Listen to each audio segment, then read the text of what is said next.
How we doing, everybody? Ty Sites Shadow Games Report. Doing part 1, Redux of Middle-earth, The Shadow of War.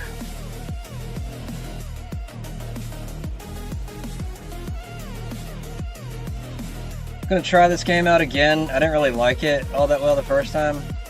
Hopefully I fixed my mic problems. I'm not too sure what that was all about the other day. I don't know if I actually fixed it or not, because, like, it's not giving me a bar for it. And it's not telling me if I don't know, it's not telling me where the other microphone bar is at for some reason. I don't know.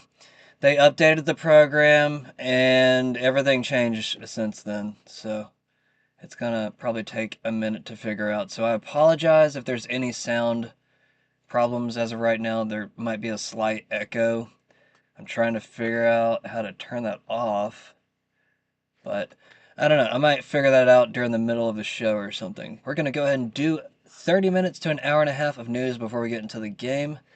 Like I said, bear with me. I might try to figure out the sound problem as I go.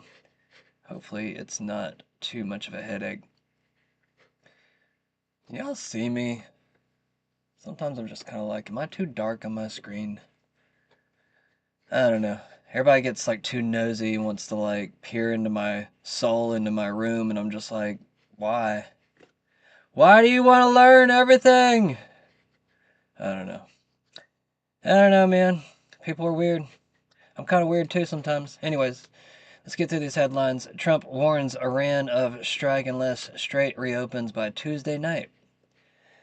Lots of fear in the world right now. Everybody's wondering, like, is he going to nuke them? Like, what is he going to do? Joe Kent faces backlash for sharing Iranian claim on U.S. pilot rescue. Trump hails daring rescue of F-15 crew from Iran after media leak. Trump claims Kim Jong-un called Biden mentally retarded person. Tanker truck explosions light up Panama's Bridge of the Americas. Yeah, I just saw the video right before I went online. I was like, holy crap, that looks bad. Yeah, I'll show that here in a bit. Artemis 2 crew comes back into contact after flying behind far side of the moon. I guess they're just like circling it. It doesn't even seem like they're landing on it. Like, I don't know. This whole mission just seems like a big flop. Like, I don't know. Now I'm just more worried. Are they going to be able to make it back in one piece? U.S. to raise Medicare Advantage payments to insurers by 2.48% in 2027. Insurance stocks surge. Passive screen time may raise dementia risk, study says. Passive screen time. Okay. Okay, buddy. Okay, buddy. Artemis astronauts brace for eerie 40-minute communication blackout on moon's far side. I mean, it happens. I wouldn't blink too harsh or hard. I don't know, actually. I'm just kind of like, why did they go out of contact? There's plenty of satellites up there. They don't have any like special way to communicate on the other side of the moon. I mean, are there no satellites that are capable of, I don't know, projecting that far? I don't know how it works. I'm just speculating. Trump hosts annual Easter egg roll at the White House. He was telling children, you can sell my signature for $25,000. Yeah, there's a video of it. DeSantis signs Florida law to label groups as terrorists and expel student supporters. Label groups as wait, what? Signs Florida law to label groups as terrorists and expel student supporters. Really? Okay. It's pushing it a little far, but, you know, they've been doing it for like a year now, and they've been getting away with it. Nobody's really pushing back. I think a lot of the American people are just kind of shocked by all of this. They're just like, oh, crap, like, this is much worse than I ever expected it to be. How do I get involved? Well, you can write your representatives as far as that will actually, you know, get you. I'm not really sure. Um, every time I write my representatives, I don't feel like it does anything. Every time I protest, it doesn't feel like it really does anything. It's really hard to know what to recommend nowadays, to be honest with you. Um, I don't know. I still think that we should get the concessions of states. We just need to form a state coalition and start voting for things that way instead of using Congress. Might be able to get around the president that way as well. I'm just trying to, spitball here. All right, Iran rejects latest ceasefire proposal, wants permanent end to the war. Yeah, they tried doing a 45-day ceasefire last night. I think it's going to be more temporary than that if they get away with anything at all, though. I'm not sure it's going to work out, though, because they both keep taunting each other.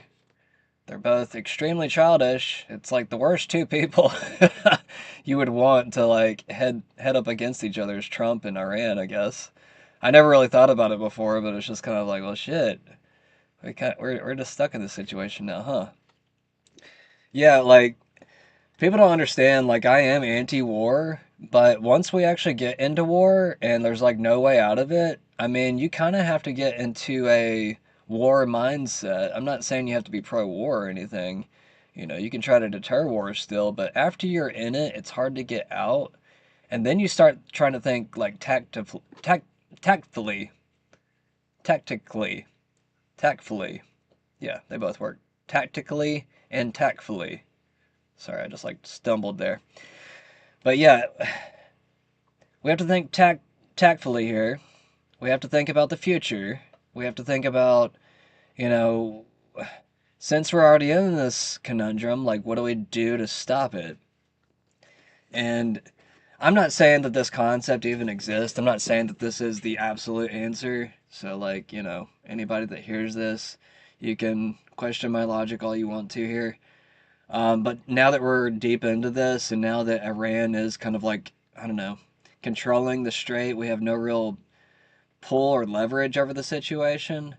It's kind of like you start to think about, like, well, if the underground tunnels are the problem here and they're launching ballistics, and let's just say, like, eventually these ballistics get more advanced, like to where they can reach the United States. I never wanted to argue in favor of this at all. But you do have to think about it logically here. Like, if they do have that capability eventually and they're able to hit, where we're at, here at home, which they can still do through Iranian sleeper cells and stuff like that. But once they can actually put a nuclear tip onto one of these ballistic missiles, just creates a whole new situation. Not only that, but China, I mean, well, this is always a possible situation as well. China can always deliver a nuke to Iran anytime they want to. Now, maybe it'll be harder after this whole situation's settled. But I've gotten to the weird place now where I'm just like, do the rods of God, that whole concept, that military concept of like a space rod up in the sky that drops down and hits with nuclear capability. It doesn't have the radiation that comes off from, the nuke or anything like that, but it does create a large devastating factor in the matter. Now, I'm not saying they need to be thrown anywhere near civilian locations. Now, sometimes I know Iran puts civilian locations near the bases to muddy the waters. There's also a news story I've got for that here in a bit, where it seems like they're trying to ask children to go to the nuclear facilities to play cover for them. We'll talk about that later, though. But if let's just say rods of God, let's just say that concept exists. I don't know for a fact that it does. I've looked it up before. It said it was completely theoretical, but we do have a secret, space program, a secret Air Force program that has been delivering equipment into the sky for a long time. Now it's been completely secret, so you don't really know what it is, but it kind of makes you wonder, what do we do in this situation? I mean, my mind, my logical mind, like just goes straight to, okay, well, if we have to get rid of the bases full of the stockpiles and everything else, it's almost like they got to be nuked, or well, not nuked. I don't want to say nuked. They need to be, I don't know, cleared out in some way, because this will be a future problem eventually. I mean, we already created the problem now. I mean, Iran hates us. Iran absolutely hates us now. Like, it's going to take probably 100 years to clean up this mess when it comes to relationships with Iran, unless we just kiss their ass starting now, which I don't think is going to happen. I mean, that would be the better solution as of right now. Just go ahead and concede the war, like take your losses. We're going to end up spending $1 trillion on the war, by the way, to basically pay for the reconstruction of certain things in Iran, if that's what we do, which I hope that we find some type of weird medium, some type of deal where we meet in the middle. But if we can't, I mean, it's like, what do you do? What do you do about the large stockpile of almost endless missiles, it seems like? It seems like they just keep on building them underground, and they just keep launching them off. I mean, it kind of seems like Israel's done for. Just my personal opinion, and I'll drop it right there because I know some people, I don't know. It's hard for certain people to understand that once you're into war, sometimes it is better to just go ahead and end it through power. But I mean, I still recommend that we de-escalate. I'm not saying we should use the rods of God. I'm just saying that's a possible solution if we wanted to take out those installations quickly, like the underground installations. And I would also warn against, I don't know how far the devastation of a rod of God actually does. Supposedly it's theoretical, so it's like, how are you going to know the devastation of something that's never been used? It shoots a large tungsten rod into the ground. It penetrates the ground, and it creates a earthquake-like effect. And I've heard it has a massive shockwave as well, but it doesn't have, well, as far as I know, it doesn't have the mushroom cloud. It doesn't have a lot of the things that you would expect from a nuclear weapon. So naturally, it is a little bit different here. And it mainly goes underground. That's the main thing about this weapon, is that it shoots straight into the ground, and it basically just will crumble the ground, and it'll just have this massive earthquake-like effect. Anyways, moving on. Trump promises to strike Iran's infrastructure on Tuesday if Strait of Hormuz isn't reopened. I mean, I don't know. They like nukes a little too much. They say the N-word a little too much. I think it's kind of funny. There's a podcaster I listen to, and he calls it the N-word for nukes. All right, U.S. rescues missing crew member in Iran after fighter jet shot down. Yeah, it seems like we got both of them. Got both of them. The last one was in bad condition, though. The last one was near death. So, Kidney rewrites rules for membership on U.S. vaccine advisory panel. All right. I'm hoping that my sound is not like all screwed up tonight, but I'll have to check it here in a minute. I'm not playing that again. I'm not playing that again. This is what I was trying to play. We take you on a walkthrough of Iran's coastline and strategic islands, marking its architecture of control. Iran's southern coastline is a vast maritime corridor, 1,800 kilometers from Iraq in the west to Pakistan in the east.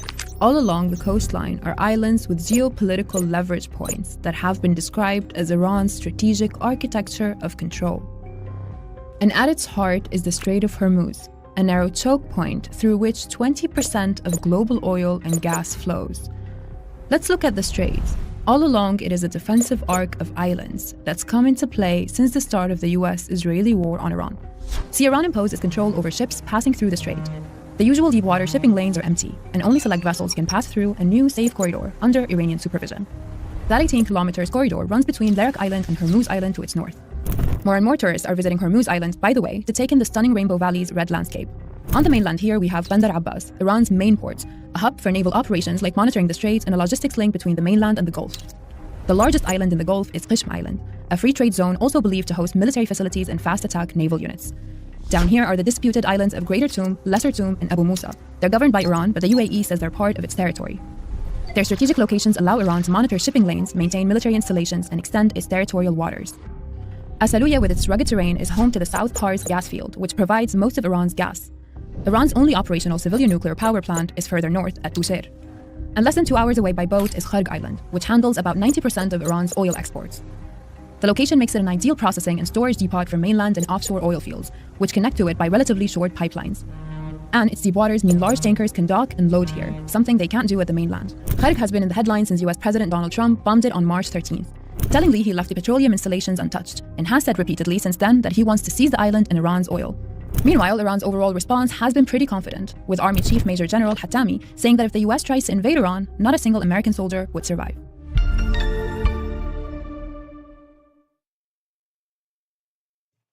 Okay. Why is it so loud? I'm gonna change it real quick. Why does it keep changing? I'm like having program issues tonight. They like change my settings every time I update.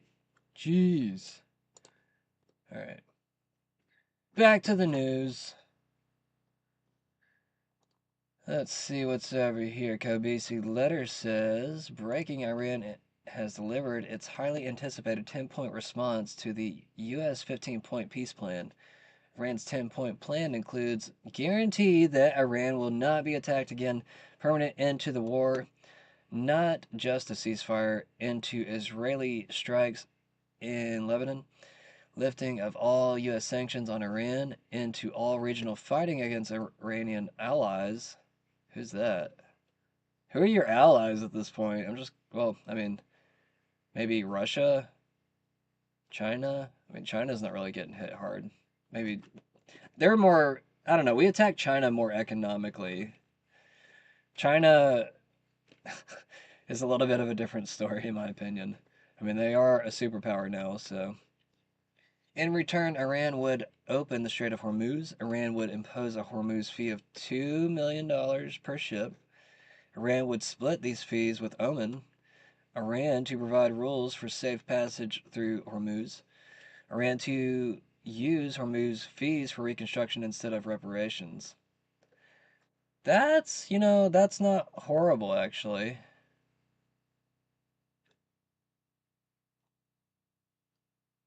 That's not horrible. Iran would split these fees with Oman. Iran would provide rules for safe passage through Hormuz. Iran to use Hormuz fees for reconstruction instead of reparations. That is actually a very generous offering, if you ask me. Because that way the Hormuz fees actually pay for the reconstruction of basically everything. And it kind of pulls us out of the heat. I don't know. Is this Iran's way of saying that they actually are hurting a bit? They obviously are, but I don't know. We have Iranians hoarding the nuclear facility. Is this it right here? Yeah, this is it right here. Eric Doherty says, holy crap, Iranian state TV is now calling on Iranian children to surge to power plants so they can be human shields against President مردمی Trump. از جوانان و چهره‌های فرهنگی، هنری و ورزشی دعوت کرد انسانی جوانان تشکیل می شود.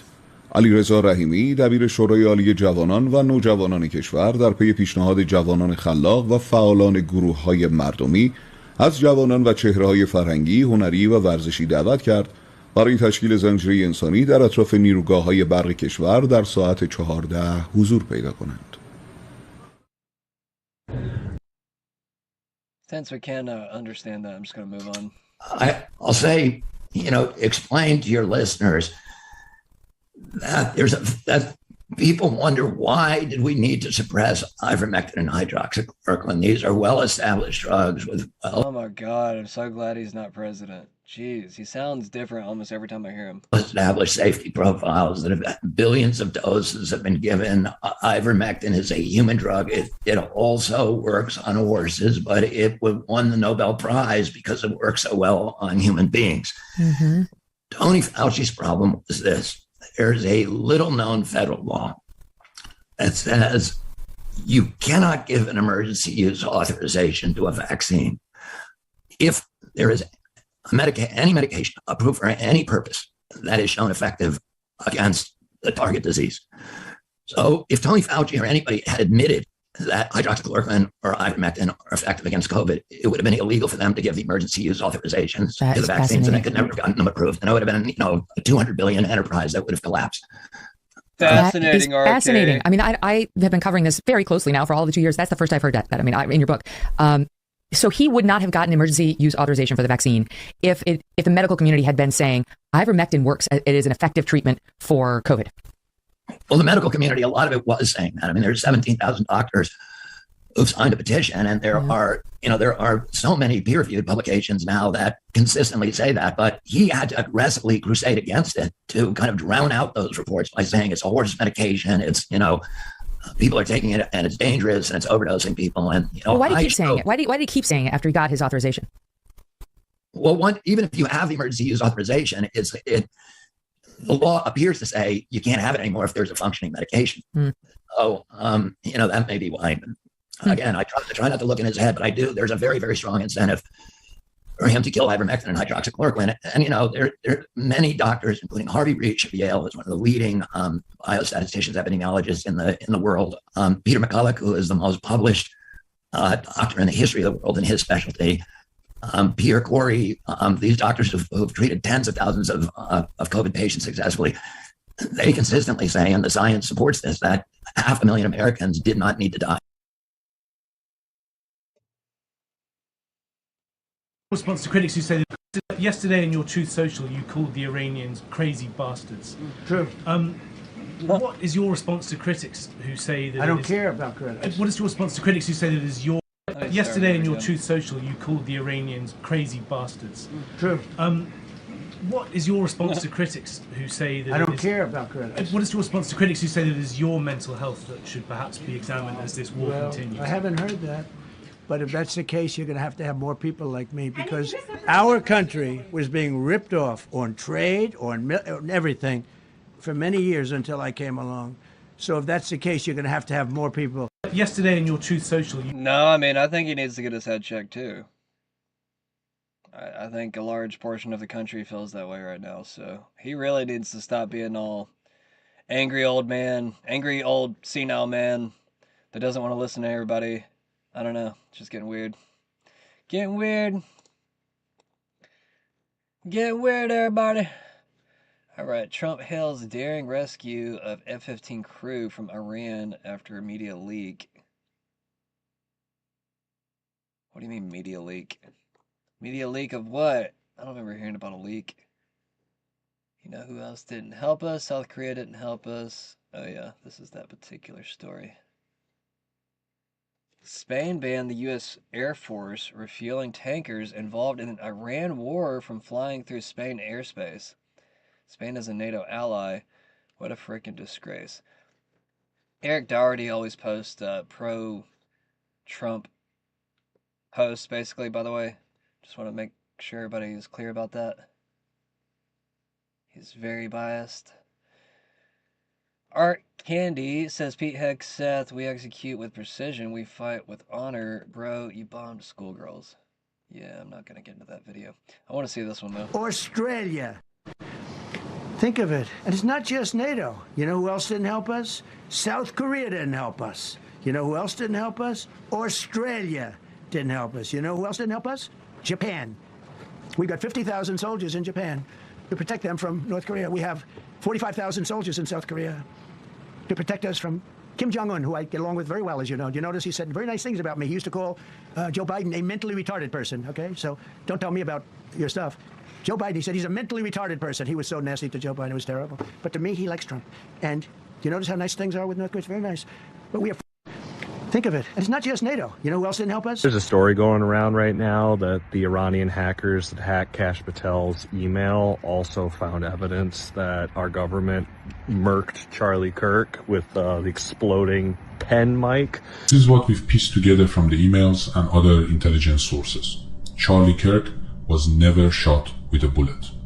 He was accidentally decapitated by a piece of shrapnel from a miniature explosive planted inside his microphone. The device was supposed to blow out his chest cavity, but the explosive malfunctioned. Instead of detonating downward, it ripped upward and took his neck. That is why security immediately ripped every device off the stage. That is why the security camera behind Charlie was yanked from the wall on live feed. That is why they literally stole his body from the scene before the coroner could arrive.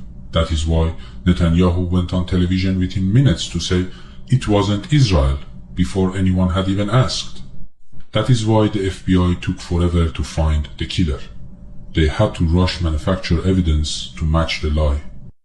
He also dropped a bombshell. FBI top brass, including Kash Patel and Dan Bongino, may have sacrificed American lives to cover up the crime of the century. The explosive itself was purchased in May 2025 from the Accurate Energetic Systems plant in Tennessee. There is a strong evidence suggesting the same device was tested at Fort Huachuca in the days leading up to the event. That's why there were shards of glass all over the floor of the van they hauled Charlie away in. That's why they poured several feet of concrete over the murder scene the same night. 1 month later, they blew up the plant in Tennessee Iranian and called it an accident. 16 Americans died in the blast. That's how paranoid they were about the truth getting out. I'm not going to feed into whether that's true or not until we can get something a little bit more concrete, but how fucking amazing would that be if our own government finally gets ousted for all the shady shit it's done forever because of Charlie Kirk? Like this is not new. Not new at all. Our government's been killing people forever. We've killed 35 million just in forever wars and dumb shit like that. But if you don't think that the CIA and the government as a whole is not murdering people, then you've never heard of Terror Tuesdays under Obama. And I'm just going to tell you about them. So under Obama, they had this thing called Terror Tuesdays, where every Tuesday the CIA would get a nice little list of top people that need to get and they'd go out and fly to wherever country they were and they'd kill them. And those people could be people that they claimed were terrorists, or they could be leaders of opposition groups. But these two extraordinary rescues, because it was two, and as you probably know, we didn't talk about the first one for an hour. Then somebody leaked something, which we'll hopefully find that leaker. We're looking very hard to find that leaker. And talked about there's somebody missing. They basically said that we have one and there's somebody missing. Well, they didn't know there was somebody missing until this leaker gave the information. So whoever it was, we think we'll be able to find it out because we're going to go to the what leaker is he talking about? Media company that released it, and we're going to say national security, give it up or go to jail. And we know who, and you know who we're talking about, because some things you can't do. Because when they did that, all of a sudden, the entire country of Iran knew that there was a pilot that was somewhere on their land that was fighting for his life. And it also made it much more difficult for the pilots and for the people going in to search for him. All of a sudden, they know that there's somebody out there. They see all these planes coming in. It became a much more difficult operation because a leaker leaked that we have one, we've rescued one, but there's another one out there that we're trying to get. So actually, the country, Iran, put out a major notice, you all saw it, offering a very big award for anybody that captures the pilot. So in addition to a hostile, very talented, very good, very evil military, we had millions of people trying to get an award. So when you add that to it, but we have to find that leaker because that's a sick person. Probably didn't realize the extent of how bad it was. I can't imagine that the person did, but we're going to find out. It's national security, and the person that did the story will go to jail if he doesn't say, and that doesn't last long, and I think everybody would understand it. They put this mission at great risk. They put that man at great risk, and they put the hundreds of people that went in looking for him, because everyone now knows he admitted that going in. This was a distraction for humanity. Yeah, good one. What is that? That's lasers, right? Yeah, I can actually talk about that one, but that is this is really bad, but you know the people that see orbs in the sky? Yeah. Go around that fly faster. UFOs? UFOs. Yeah, there's Navy pilots. There's multiple Navy pilots who talk about. They got so they were flying F-18s. These Navy pilots, and one of them's coming in here in 2 weeks. He's Ryan Graves. Okay. He's a Navy pilot flying off the coast of North Carolina, and they got their radar upgraded on their F-18s, and all of a sudden they were seeing these things darting around on their radar. Okay. Don't tell him what I'm about to say and see if he knows about it. Okay. So what we do is we play with our own forces, make sure our trickery will work on the enemy. And those are directed energy weapons of where we do intersecting beams or focus beams into the atmosphere. And notice they're always in the atmosphere to excite the electron orbitals of the oxygen and nitrogen in our atmosphere. And it causes a glow and it causes ionization. That ionization shows up on radar. in it's like a cat laser pointer, and we're making planes chase them. That's exactly how they describe these things moving, like laser pointers. Yeah, and so we can do it in 3 space. We can make it look like in 3-dimensional space. Yeah, and we can make it look like an entire fleet is about to drop bombs on, let's say, Europe, and then just have them disappear. And they get all their planes up in the air, and we attack them from the other direction, assuming we're attacking Who Europe. was doing this? The Navy, you said? Somebody. Let's just say a group. A group. You know. And you know this for a fact. I know for a fact, yeah. So anyway, don't tell your guests. A group within the U.S. government. Yeah, okay, we'll leave it at that. Yes. And is this something that could be seen with the naked eye? Or Yes, is this something because that it glows. It glows. So it'd be seeable, you can see it by the naked eye, and it would leave a radar trace. So it's perfect as a deception. And it involves the voice of God weapons that I was talking about. Project Bluebeam. And this got leaked. So it probably won't have the effect, and they probably won't do it. But if you wanted to bring the world together, as President Reagan said in several UN speeches, you have a common enemy, like evil aliens attacking. We forget our differences and we fight against it. We wouldn't look at each other as Chinese or Russian or American. We look at each other as Earthlings. As humans, as Earthlings. And so that was Project Bluebeam, was to trick the human race into believing either God is coming down, everybody hears the voice of God, the microwave hearing effect, get along, whatever the new message is, or it was going to be the evil aliens attacking. And notice how they all of a sudden, all the governments release all their information on UFOs, and there's a whole division dedicated, and that's just deception. You think it's all deception? I think it's all deception. Really? Yeah. But that's my opinion. I've looked at all the videotapes and that people have given me, and I can explain away each one of them. So apparently, but there's apparently lots of footage and videos and photos that have not been released to the public. Yeah, I haven't seen those, so I can't. And if you think this is all some sort of psyop, what do you think the ultimate purpose of it is? Distraction against a lot of this human experimentation we're doing. Hopefully find that leaker. We're looking very hard to find that leaker. He admitted that this was talked about. There's something real quick here. Max Blumenthal says the first to report on the missing second pilot appeared to have been Amit Siegel and Ariel Kahana. Both are Israeli reporters who are extremely close to Netanyahu. Just something to add to that story that we did beforehand. I don't know, is this the same video? Somebody missing.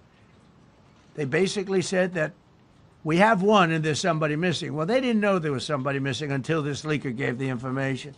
So whoever it was, we think we'll be able to find it out because we're going to go to the media company that released it, and we're going to say, national security, give it up or go to jail. And we know who, and you know who we're talking about, because some things you can't do, because when they did that, all of a sudden... Okay, well, they actually have to go to jail. I mean, Israelis are notorious for not going to jail. I mean, if this report is true from Max Blumenthal, that's what I mean. All right, I'm going to move on. Trump just issued the death certificate for the petrodollar. This is from And We Know. I haven't really watched this podcast all that much. I had it recommended to me from a friend, Master Sergeant, U.S. Marine Corps. Very conservative Christian. Truth, hope, faith, freedom. Sounds pretty good to me. Protect the supply chain. No. He said, buy from us. One sentence on live television to every nation on the earth. That wasn't a suggestion. That was a death certificate for the petrodollar. For 53 years since Kissinger's death or deal with Saudi Arabia in 1973, every barrel of oil on earth was priced in dollars. Every country that wanted fuel had to hold dollars. That's what kept the system alive. That's what gave the Fed its power. That's what made Wall Street untouchable. He said, go to the strait and just take it. He gave away Hormuz, the most strategic choke point on earth, on camera. You don't give away the thing that keeps your currency alive unless you already built the replacement. Gold didn't hit 4,789 by accident. Markets didn't crash by accident. This is the controlled demolition of the old financial system. They told you it was a war. It was a transfer. Oil ledger is burning. New architecture is loading. Petrodollar flatlined. Gold repricing everything. The Fed meets next week. Closed session. No transcript, no press. Last time they did that was March 17th. 2 weeks later, the bombs fell. What's going to fall this time? You know, the Trump effect continues.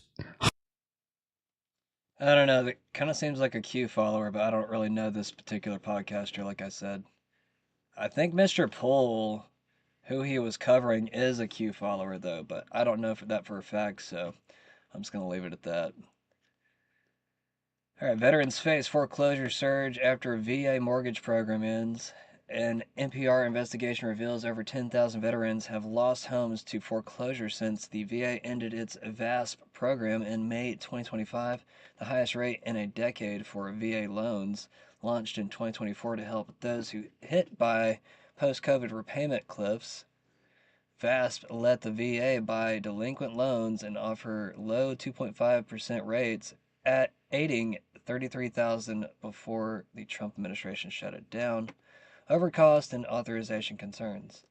A new bipartisan law signed in July 2025 promises partial claims to extend overdue payments, but as of April 2026, it's still not ready, leaving 90,000 more veterans at risk amid debates over support and finances.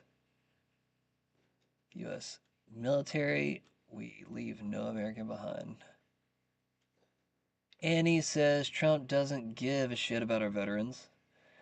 Here's a pro-Trump post. I'm just kidding. On top of cutting jobs, slashing benefits, and throwing our service members into a unnecessary forever war, he cut a VA home loan program, causing 10,000 veterans to lose their homes. I did not know that. Is that true? Let's ask Grok. Why not? I don't even feel like I'm not covering this video. I don't know why X keeps showing me these videos where people like dig these holes in the ground. I don't know. Maybe it'll be good just in case like there's nuclear war that breaks out. Maybe that's why they keep showing it to me. I'm just like, why do you keep showing me how to build these little underground homes? Like I've had like 4 or 5 pop up in the past few days, and I'm like, so is this like a new trend? People are just like, I gotta do it extra fast. Actually, I'm gonna go full speed. How about that? He's already got it speed up too. I said I wasn't gonna show this video, but this is exactly why they keep showing me these videos. I keep playing them. He even makes a little oven on the side with a chimney.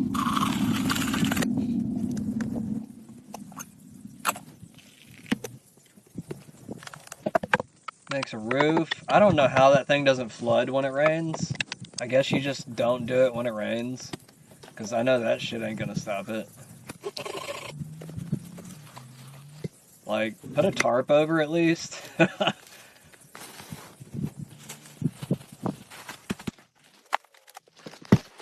That's definitely not gonna do anything. That's just for, like, show. That's just, like, for bears, basically. That's a bear hole. That's like if you don't want to, like, deal with bears. Just some education for you guys, just in case, you know, you need somewhere to go. Get a shovel, and that's basically all you need. I'm just kidding. You need a saw, you need a shovel, you need string, maybe? You could probably do without the string, but, you know, you probably should bring string. Save you some time from having to make your own string. Or you can use nails. Nails, I don't know. Nails don't degrade as well, so that's the best thing. He's even got ventilation. You can tell this guy obviously like builds. He puts insulation. I couldn't think of what it was called for a second. I mean, it's smart. It's smart. You have to give him that.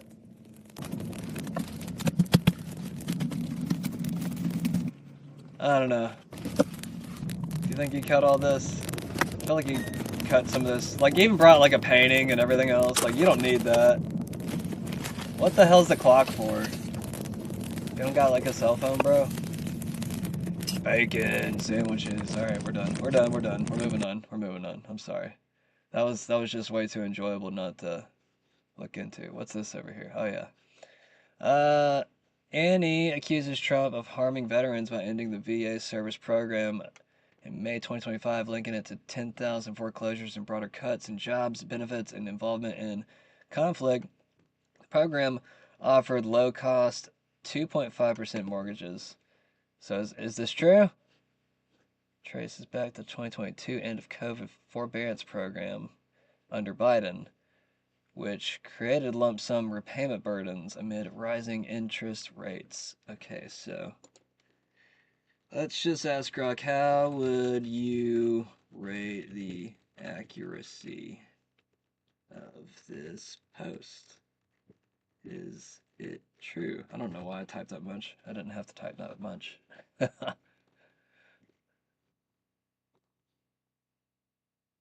Court claim, but the VA. It's like one of the most significant pieces of evidence. So it's largely true. Hold up. I gotta pause that real quick.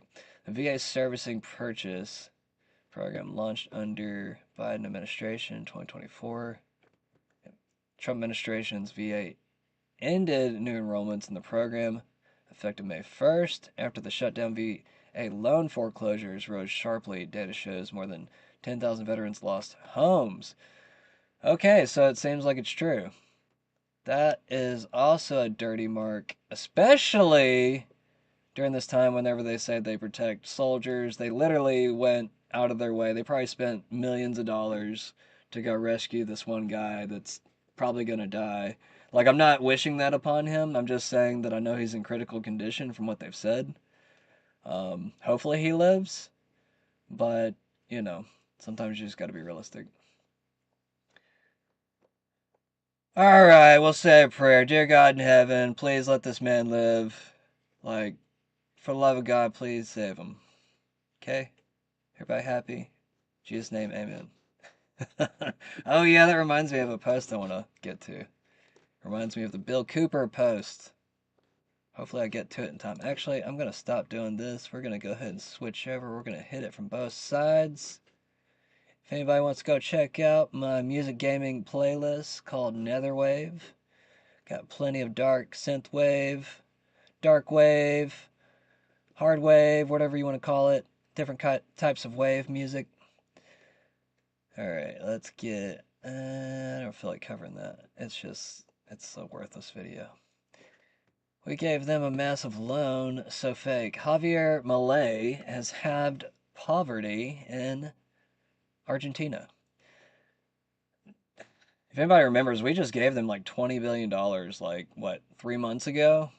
Because they were like, I don't know, it seemed like the economy was crashing or something crazy. It was just like all of a sudden, you know, the prized possession Malay was just like spiraling downward, and then Trump just handily gives this $10 billion, or no, I'm sorry, $20 billion to Argentina.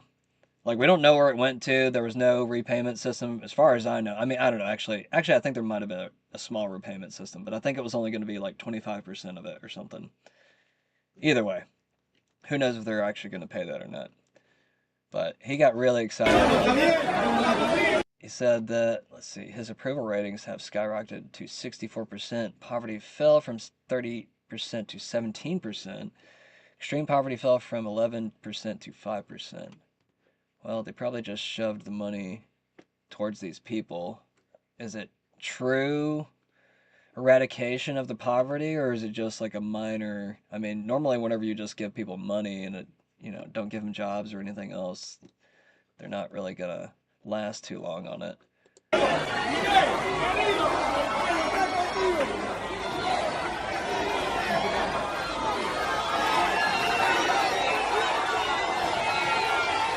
See, I actually kind of figured that he would be hated right now.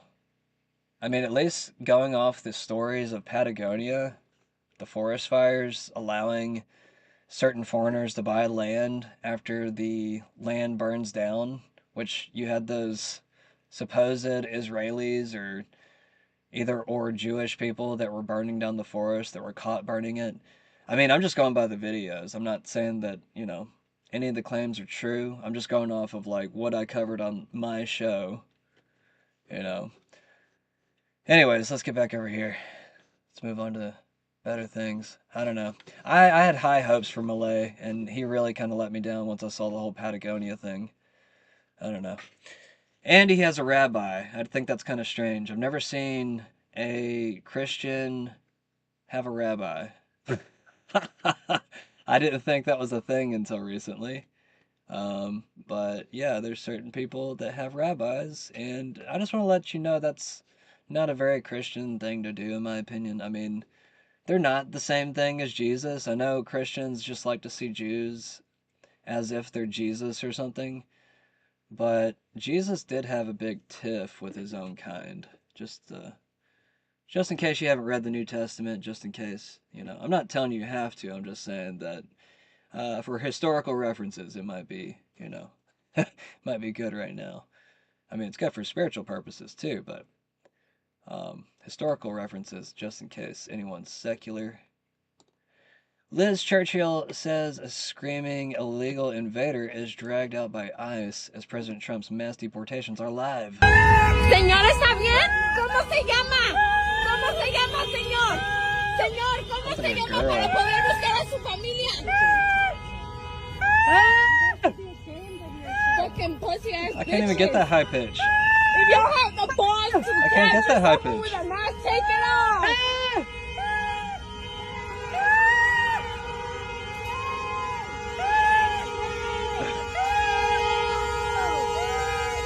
I'm sorry,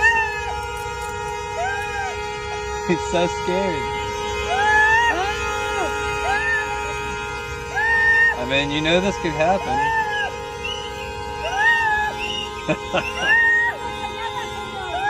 What does the high-pitched scream accomplish? That does not land you any dates. At least, I hope it doesn't. If that lands you dates, then tell me your secret, bro. Obama's own intelligence community found evidence that Putin had blackmail and other compromising material on Hillary Clinton and actually wanted her to win 2016. That was revealed in that report we released yesterday is the fact that Russia claimed to have very, very damaging information, high-level DNC emails relating specifically to Hillary Clinton's physical and mental health, and DNC leaders questioning whether or not, if elected, she would even be capable of carrying out the duties of the presidency. Russia had this. If they wanted to swing the election for Donald Trump, they would have released it in September, October of 2016 at a pivotal time to swing momentum into Donald Trump's direction and damage Hillary Clinton's campaign. They did not do that deliberately. They understood that Hillary Clinton would likely be the inevitable president of the United States. They didn't think Trump could win, like a lot of other people. And so they were withholding this damaging information about Hillary Clinton and planning to release it in the days or weeks leading up to her expected inauguration in order to, once again, sow chaos within the United States. This was becoming one of his worst nightmares, putting him into a corner. And when someone as powerful as Trump, he's a ruthless businessman that controls the world's biggest military. When you put someone like that in a corner, that is not a good thing to do. That is not a good thing to do. And if Iran's expecting China and Russia to come to their rescue like the US and NATO did to Ukraine, it's not going to happen. You're not going to. They're going to support it. Some material there, here and there, some intelligence, but Iran will not get the support of Ukraine. So I don't know what the hell they're thinking. Now, we could be surprised. They could, Iran could be also playing the same game, trying to stretch it till the last minute and then take a deal. We could see that, but every single indicator is pointing to the opposite. They've made up their mind. They're fighting till the end. I just don't know who's making the call. I don't know if it's Mujtaba avenging his family's death, or other members of the IRGC thinking this is the time to bring down the American empire, because there's also a lot of people, especially those critical of the US, they say that the world's at a crossroads, and this is the one opportunity to hasten the fall of the American empire, weaken the US, increase their debt, stretch their resources, get rid of their munition stockpiles, force them out of the Middle East. There is that mindset going on that this is the time to bring down the American empire. And if Iran's under that delusion, that's dangerous. I'm going to emphasize, the United States still has a ton of firepower that's out there, but now that said, everyone is talking about Taiwan, and, it's like, as you've seen some of these security alerts come out of Taiwan over the last couple of weeks, the number of times, that you've seen China testing the perimeters there a little bit, good amount of assets have been moved from from that region, back over here to the Middle East. So it's a different map today than it was a couple of weeks ago. The only thing that I would emphasize, to the public is it's not how wars begin, it's how they end. So when the Iraq War began, people forget that the American public is pretty overwhelmingly behind the Iraq War. Much of the Western world was behind the Iraq War, and few people had an issue with how that war began and the successes that were found at the beginning. It was the end of the Iraq War, and it was the years and years of staying in Iraq that people have taken such issue with. So the bottom line is that what's different about this one is that there's very strict scrutiny coming from the American public from the get-go on this operation, including from within the president's own party. But if it ends in a way, that is going to be viewed as a success in the United States, that's what's going to define Operation. How are the polls looking? I haven't been able to follow them. Has it shifted much since the war began? Is he losing support? I know that the odds of a clean sweep for the Democrats in the midterms has increased drastically since the war began. But have you been keeping an eye on those?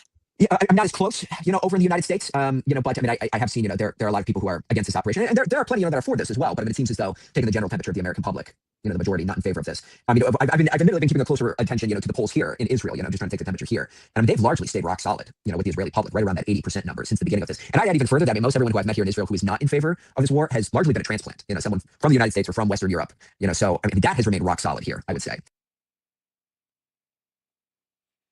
These little $300 homes, I guess they're like made out of foam. And they just lock together like Legos. And you can put glue or some type of sealant in between them. They're also insulated. But I guess they also pour concrete or something on top of them. So they're reinforced even more. They're also wind resistant because of the shape. I think they actually call these hurricane homes sometimes. Or at least I remember hearing about that in a location in Florida. They had some like circular type homes like this, and they said that they're hurricane proof. I don't know if that's true, so whip them if they're wrong. Something significant just happened in the diplomatic push to end this war from Mario Nafal. In the last 24 hours, China's foreign minister spoke to Russia's foreign minister. Russia's foreign minister spoke to Iran's foreign minister. All three are now actively engaged around a proposed framework called the Islamabad Accord, with Pakistan as the main go-in-between for the U.S. and Iran. This is no longer a regional mediation effort. This is the US, China, and Russia all pulling in the same direction at the same time. Iran has publicly rejected talks repeatedly, but rejecting Pakistan is one thing. Saying no to both Beijing and Moscow simultaneously is a much harder position to hold. China and Russia are Iran's two most important relationships on the planet. Their trade lifelines, their diplomatic cover at the UN Security Council. Tehran can ignore Washington, but there are countries it can't afford to ignore. The framework may fail.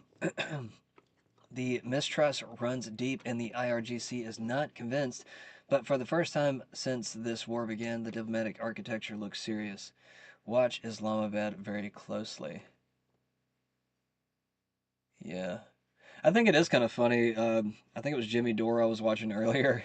He was just pointing out the contradiction. Well, Pakistan is a Muslim country and they can have nukes. What's the huge difference between Pakistan and Iran? It is an interesting question. I actually don't know the answer to that. I honestly don't. This is a little bit older news, actually. I don't know why I reposted this, actually.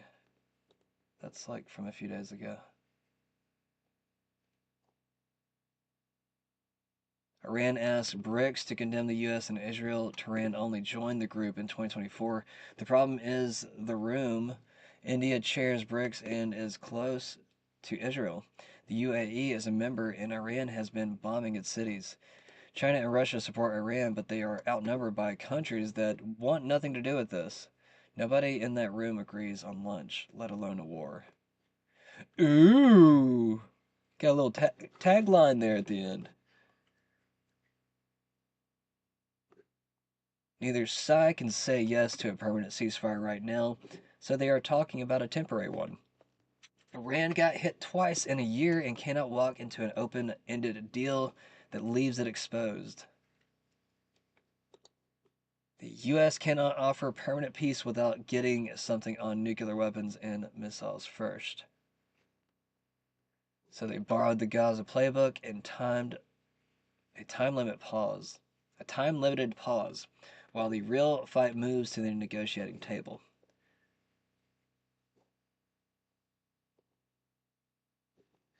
President Trump says Tuesday will be Power Plant Day and Bridge Day, all wrapped up in one in Iran. There will be nothing like it. Open the fucking straight, you crazy bastards, or you'll be living in hell. Just watch. Praise be to Allah, President Donald Trump. He said this on Easter.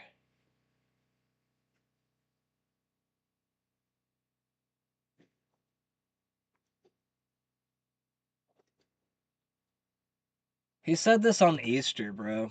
I don't know. That's kind of hard. That's hard to read on a holiday like Easter. I mean, it might not mean much to, many people, but like, I guess if you grew up Christian and you read something like that, you're just kind of like, bro, that's like, I don't know, like if you read the same Bible, like that's kind of how I feel whenever I read stuff like that. But anyways, President Trump says the entire country of Iran could be taken out in one night. The entire country could be taken out in one night, and that night might be tomorrow night. Is that it? Okay. This is an oil tanker. And the thing to know about an oil tanker is that it's really, really big. It's really 4 big. soccer fields long, carries 2 or 3 million barrels of oil, and it weighs more than a skyscraper, all of which makes it slow, 10 or 15 knots. That is, no joke, the speed of a bicycle. Our global energy supply lines move at the speed of a Schwinn. And let me show you on this globe why that's important. If you biked all day, how much of this globe do you think you could cross? Like, maybe the width of the point of this pen, right? Maybe. You worked really hard. Okay, now imagine hopping on your 12 speed, starting in Dubai. Where's Dubai? Here we go. Starting in Dubai, and now imagine that you have to bike out of Dubai, all the way down here, down the coast of Africa, down, across the Cape of Good Hope, back up the other coast of Africa, all the way across the Atlantic, through the Caribbean, before finally arriving at the deepwater oil port in Louisiana. That would take forever on a bike, right? Which remember is the speed that these oil tankers go. Like, that is how our oil travels, as if it were on a bike. And maybe you see where I'm going with this. This is a map of global oil flows put together by JP Morgan. Don't worry about all this text, we'll explain it in a minute. These red lines show the oil coming out of the Middle East, going out to the rest of the world. This is the stuff that's been cut off. Here it is back in December before the war. There it goes, the oil is flowing. But remember, it moves at the speed of a bunch of bicycles. So now it's January, and the oil is just finally reaching parts of Asia and Europe. And we're into February before it hits the US, and then it hits refineries in South Korea, that then sends it on down these pink lines to Australia and New Zealand. So when the war starts and the oil stops flowing, there's actually still a ton out there, taking its long, lazy little bike ride around the globe. That's a big part of why things seem weirdly normal. For most countries, the oil shutdown has not reached us yet. We're still getting shipments that were sent out before the war started. So when do those shipments stop? If you look at that map again, it says most deliveries to the US will stop around April 15th. In Europe, they stop around April 10th. Asia, April 1st, so it's just getting started. But here in parts of Africa, there's March 20th. We're already well into it. And that's even hitting places like the US where we are still receiving oil from before the war started. Countries whose shipments ran out are creating this big surge in demand. So anytime you go to the pump or pay your power bill, you are bidding against them, and they are bidding against you. And all of this is going to get significantly worse when China and Europe start running out of shipments too, and surge demand to replace it, which is really close to happening.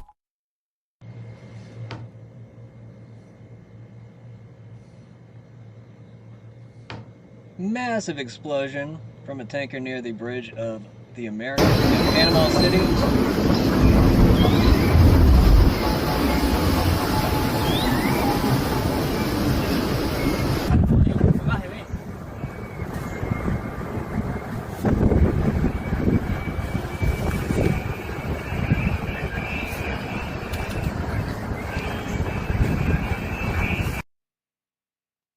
This incredible 16 seconds pulled up by the researcher.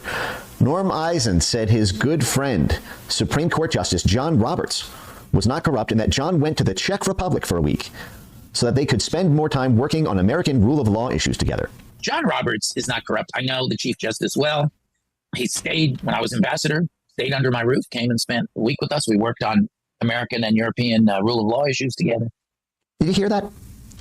John Roberts, while Norm Eisen was the U.S. ambassador to the Czech Republic, Chief Justice of the Supreme Court, John Roberts, yes, that John Roberts, stayed under Norm Eisen's roof, stayed with him for a week as Norm Eisen and Chief Justice John Roberts rigged the judicial system in Europe, worked on European rule of law issues. Now again, rule of law is their weasel word phrase for saying it's not a rule of kings where no one is above the law, so the law has rule. The law rules over you, not man, not a king, not a president.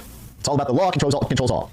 So if you control the law, if law rules all, and then you have these programs like this John Roberts, Norm Eisen program in the Czech Republic to control the law, then you control everything.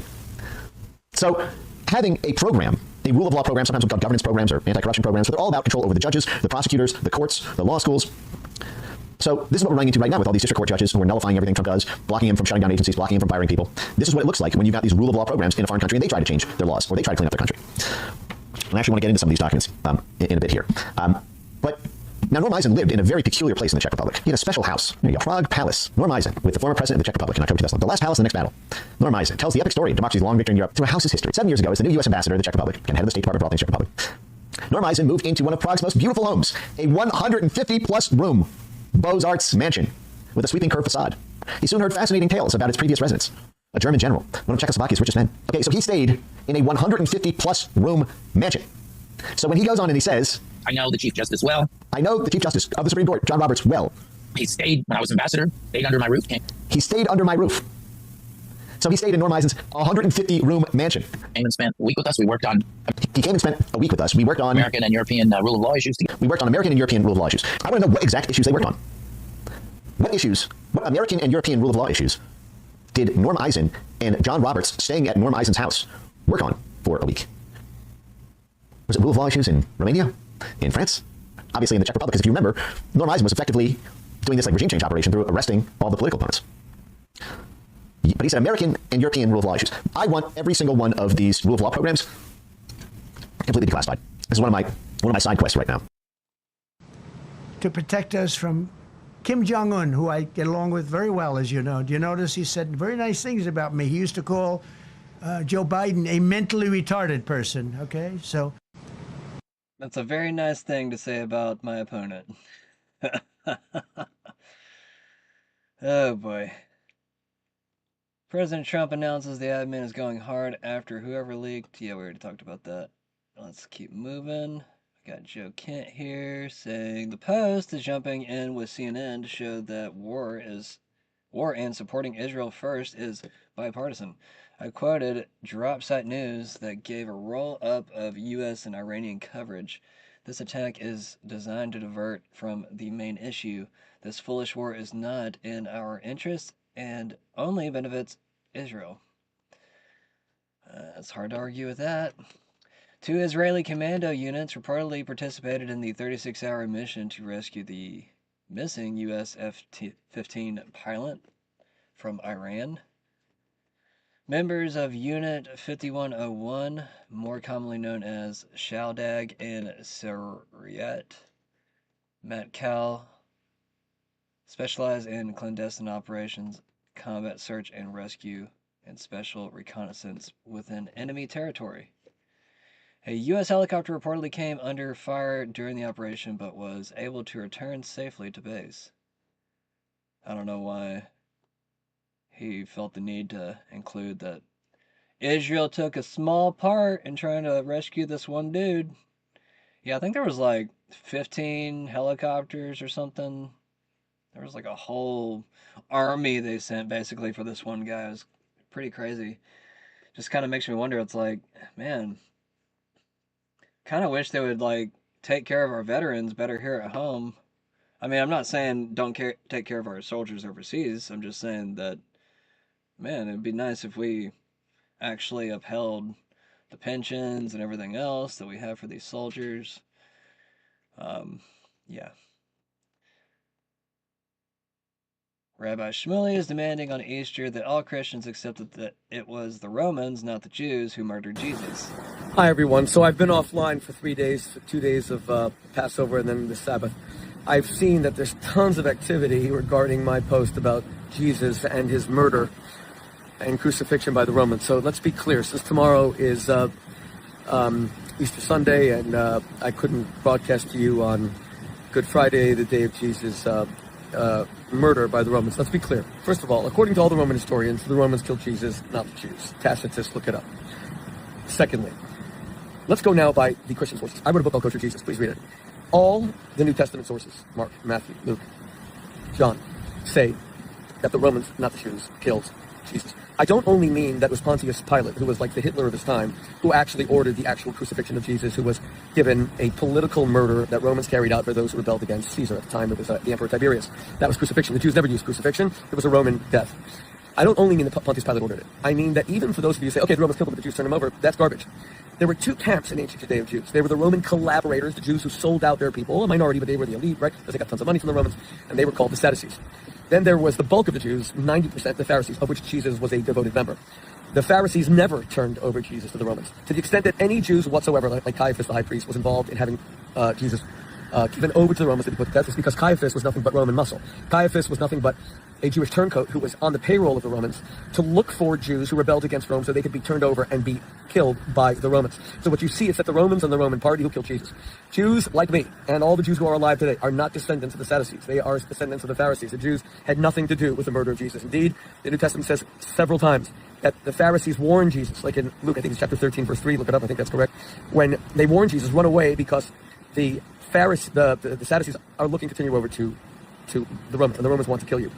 Rome wanted Jesus dead because he declared himself to be the Jewish king. The Romans had abolished the Jewish monarchy, and anyone claiming to be a Jewish king was seen as an insurrection against Rome and a direct challenge to the status of the Emperor Tiberius. Pontius Pilate, who was the proconsul in Caesarea, was specifically charged with killing any Jew who claimed to be a king, and that was Jesus. Even Grok will tell you that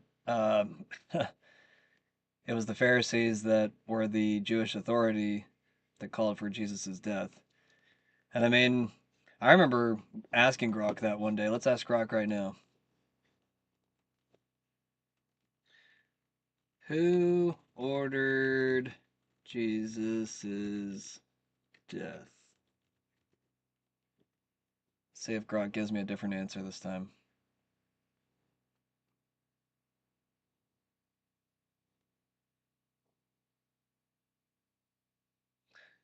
Okay, so now it's taken from what he just said. Pontius Pilate, the Roman prefect, governor of Judea, ordered Jesus' crucifixion. The role of Jewish leaders, the Gospels portray the chief priests, elders, and some members of the Sanhedrin as actively opposing Jesus, arresting him, trying him for religious offenses, blasphemy, threats to the temple, and pressuring Pilate to execute him to avoid arrest during Passover. Pilate is sometimes depicted as reluctant or washing his hands symbolically, shifting some narrative emphasis, but he still issues the order. Historical context suggests Pilate, is that how you say his name, or Pilate, was a pragmatic and often harsh Roman official who prioritized stability in a volatile province.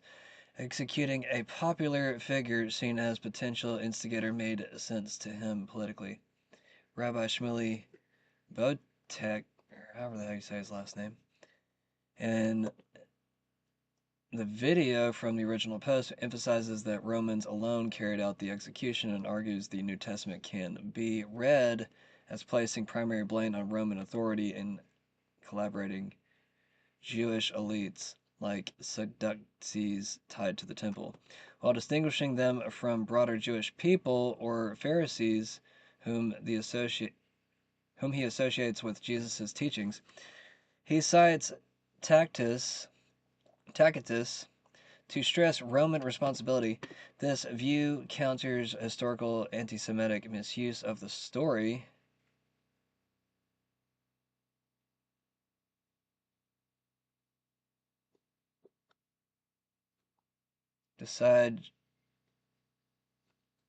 What is that? Deicide?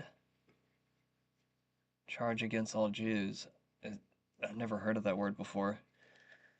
Jeez, lots of new words once you start dealing with, I don't know, Jewish history, it seems like. You start learning things, you're just like, what? You got all kinds of names for everybody. Which most modern Christian denominations reject. However, the Gospels do describe collective pressure from the crowd and leaders in Jerusalem. Sorry for butchering some of these words.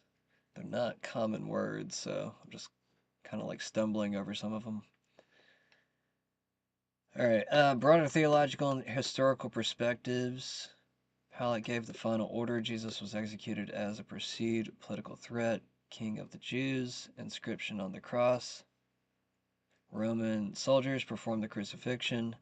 Theologically, in Christian tradition, ultimately, responsibility is often framed as humanity's sin, with Jesus' death as a sacrificial act fulfilling prophecy. The Nicene Creed states Jesus was crucified under Pontius Pilate. Some see shared human culpability. Jewish leaders, Roman authorities betrayed Judas, betrayal by Judas, crowd, etc., but not collective guilt on any ethnic religious group today. Yeah, I mean, obviously there is a distinction from blaming the entire Jewish people and blaming the Jewish authorities of the time. They're not the same thing. And I've never blamed the entire group of Jews for killing Jesus. However, the New Testament does say basically that anybody that does not accept Christ is basically an antichrist. And, feel free to correct me if I'm wrong on that. But as far as I've read, it seems as if that anyone that does not accept Christ, at least in the New Testament, is seen as a antichrist. Feel free to refute me. Feel free to, show me how you disagree. Don't ever disagree without showing me how you disagree, though. I hate that. I hate when people disagree and just throw insults at you and they don't tell you why they disagree or how they disagree. If you're ever going to disagree with me, I want the fullness. You can throw a few insults in if you really want to, but, it's better just to be clean about it, Argue in good faith. Learn how to argue in good faith. This is a critical period. They have a period of, till tomorrow at 8 o'clock. I gave them an extension. They asked for an extension of 7 days, right? I said, Steve, give them 10 days. 10 days is up actually today, so I gave them 11, I guess, indirectly. I thought it was inappropriate the day after Easter. I want to be a nice person. They have till tomorrow. Now, we'll see what happens. I can tell you they're negotiating, we think, in good faith. We're going to find out. We're getting the help of some incredible countries that want this to be ended because it affects them also. A lot of people are affected by this. But we're giving them till tomorrow, 8 o'clock Eastern Time. And after that, they're going to have no bridges. They're going to have no power plants. Stone Ages, yeah. Stone Ages. I wonder how this is starting to play out there and also what other stories are coming your way across the region. Well, Matt, I think it's important to look at some of the details and just listening to what you were talking about just then.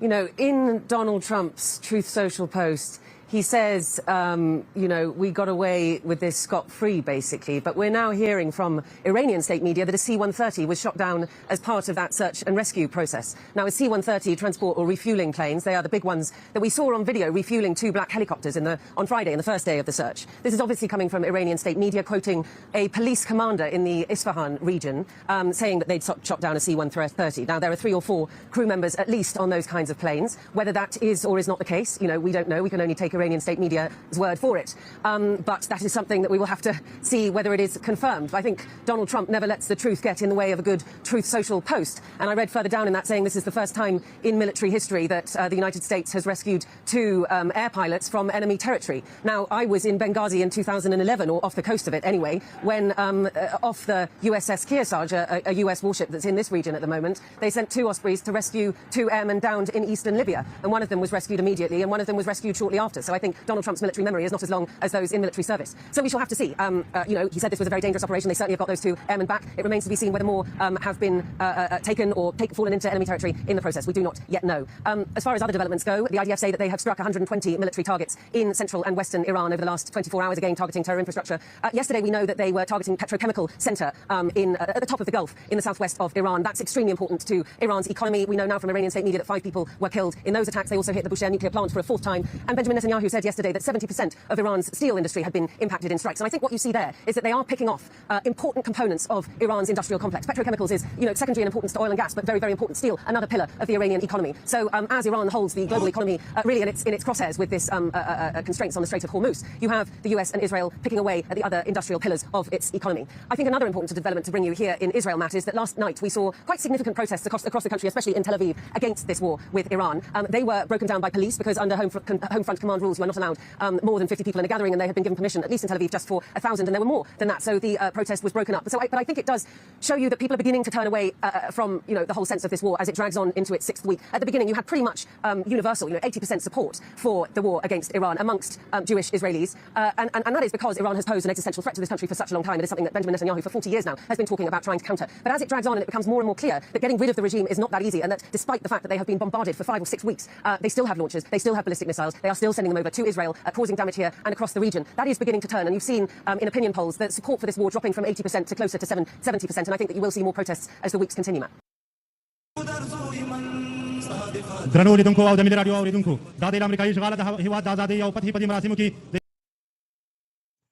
Trump just demanded the Taliban return the $7 billion in U.S. weaponry that Biden abandoned like a coward. Now, I haven't actually seen Trump say this, so just in case Liz Churchill is speaking out of her booty, I have no clue. Check this post just in case, but I don't know. I doubt she would lie about this. I hope she wouldn't. 13 Abbey American heroes slaughtered, 0 outrage from the left. Biden armed the enemy. President Trump wants it back.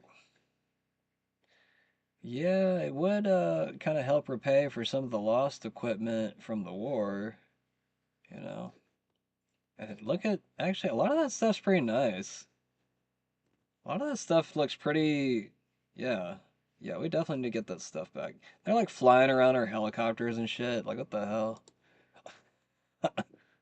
Bismillahirrahmanirrahim. This is just from yesterday, by the way. Waves 96 and 97 of Operation True Promise in response to strikes on the Karaj Bridge, the Masharer. I can never say that, their words, or however, I don't know. Petrochemicals. Iran set American and Zionist energy infrastructure ablaze across the region. Look at all that. I don't feel like reading all that. I don't feel like reading it. You can read it. I'm just going to go to the next post. Oh, yeah, this is pretty cool. I don't know why I keep showing everybody these videos today, but I feel like, you know, this might be the end. You never know. So maybe we should, like, take some things seriously, like how to build small homes, or at least, like, I don't know, just how to garden, and kind of like that underground bunker that he dug out earlier that I showed you. You know, build things like that just in case, I don't know, like a bomb goes off or whatever. I'm not saying that that's always going to be able to save you, but, you know, might allow you to live a day or two longer. Might be able to escape the blast from a nuclear bomb just by digging a hole underground. You never know.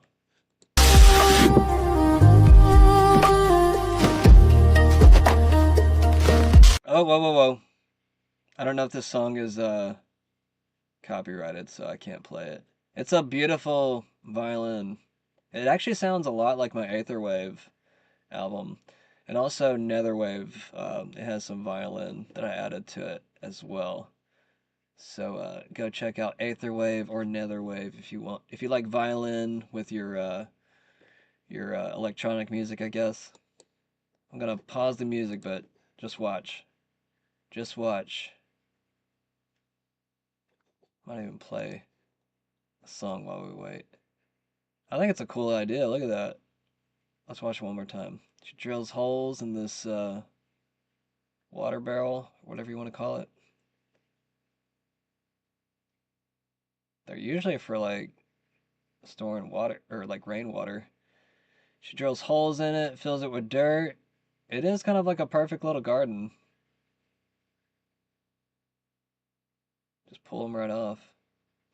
Where's my music at? I was trying to play my music while it went, but I kind of forgot about it while I was watching it. I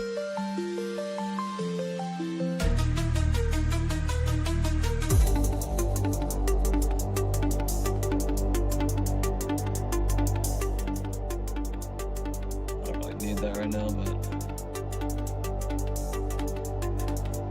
allows me to fill the air. I like it. I want to build one. I might take her too. She's not bad either. I'll take them both. Anyways. I don't want to pause the music. Alright, that's good enough. 2 CIA assets meeting in Damascus. Zelensky and the comedian Angelini Jelani, the head of Chopper for ISIS. Thank you for this meeting, team, and of course, we're very happy that today will resume our diplomatic relations. Get out of here. What does that say? Mainland China, CCP factory employees, and Taiwanese warehouse workers have provided written affidavits on how they and others have installed illegal corrupted components in U.S. voting machines for years. Look at that. It's from Rasmussen Reports. Go check out that post if you want more details on that. Oh yeah, check out the Talmud. Jews aren't evil, the Talmud is evil. They're not the same thing, by the way. Torah Jews are fine. They seem to, be anti-Zionist. It seems to be like Talmud Jews and Zionist. Kind of the main issue here. Like Zionist Christians is what I mean. I don't know. I feel weird whenever I say Zionist Jew. It just feels like an oxymoron. I don't know why, it just does. Why are we keeping fiat afloat? The military-industrial complex, perhaps? Beats the hell out of me. Mario Nafal says the war nobody is framing correctly is about the dollar, not the nukes. This actually is kind of important. You guys can read the Talmud, or you can read along with me over here. I'm not going to read the Talmud. It says a bunch of effed up shit over here, so. Alright. The war nobody is framing correctly is about the dollar, not the nukes. Iran was selling 90% of its oil to China in yuan, not dollars. It was part of a broader BRICS push to bypass the dollar in global energy trade. Venezuela was doing the same. Trump took out both within weeks of each other. That's not a coincidence. The entire American economic model runs on one assumption. The world buys and sells oil in dollars, and those dollars are recycled back into U.S. debt. The GCC is the engine of that system. Saudi Arabia, UAE, Qatar, Kuwait, and Bahrain sell oil in dollars and reinvest the proceeds into American assets. That cycle funds the $39 trillion in national debt that keeps the American economy functioning. Iran threatened that system in 2 days. It sold oil outside the dollar, and it had the military capability to threaten the GCC nations that anchor that petrodollar. A nuclear-armed Iran could eventually coerce its neighbors into abandoning the dollar entirely. Now look at what the war actually achieved. Iran's ability to threaten the GCC militarily is being degraded. He is making a pro-American post here. Mario Nafal, he does tend to be more in the center. He'll hit back from both sides, I'll notice, but this is like all he does. Like, I kind of fear for this guy's like personal life. I'm like, bro, you should probably like get a girlfriend, or I don't know. If you like dudes, I don't care. Like, just find somebody. Hopefully you have people in your life. Like, this guy is like posting nonstop. I think he has a team that helps him post and everything, but I'm just like, holy shit, bro. Like, he's posting like every hour, like these long ass posts. Like, I'm just like wondering, are you getting this from like AI half the time? Like, who's typing all this? I don't know. Maybe it's his team. I think he has a team. I don't know. He seems way too smart for what he is. That's mean. I shouldn't say stuff like that. Moving on. Gulf states that were quietly diversifying towards China are now completely dependent on American protection again.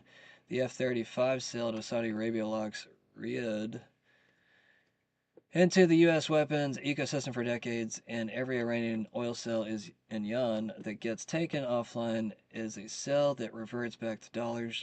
The consequences, if this fails, are existential. If the U.S. withdraws from the Middle East without securing the petrodollar system, the GCC could become client states of whoever guarantees their security next. Oh boy. Japan and South Korea would question American reliability. Europe would accelerate its pivot away from Washington. Yeah, I think they're probably going to buddy up with Russia because that's their closest neighbor, and they can get oil from them, and they probably really don't actually have a stink with Russia. It was just more probably about taking land or something. I don't know what it was really about. I just know we wanted to invade Russia, which I still don't know what the end game with all that was. Maybe it was just world domination. I don't know. Dollar demand collapses, and America can no longer finance its debt. That's why there's no real off-ramp.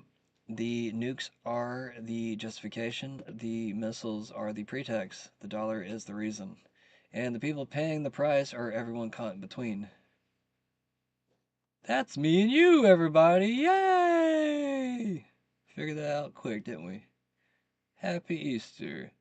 Christ is risen, says Promethean action. Which, by the way, Promethean story has a lot of similarities to Lucifer's story. No shit, look it up. I don't know. Sometimes I question certain groups now. I'm just like, man, you better not be a fake Christian. I really do peer into people's souls now to see if they're real or not.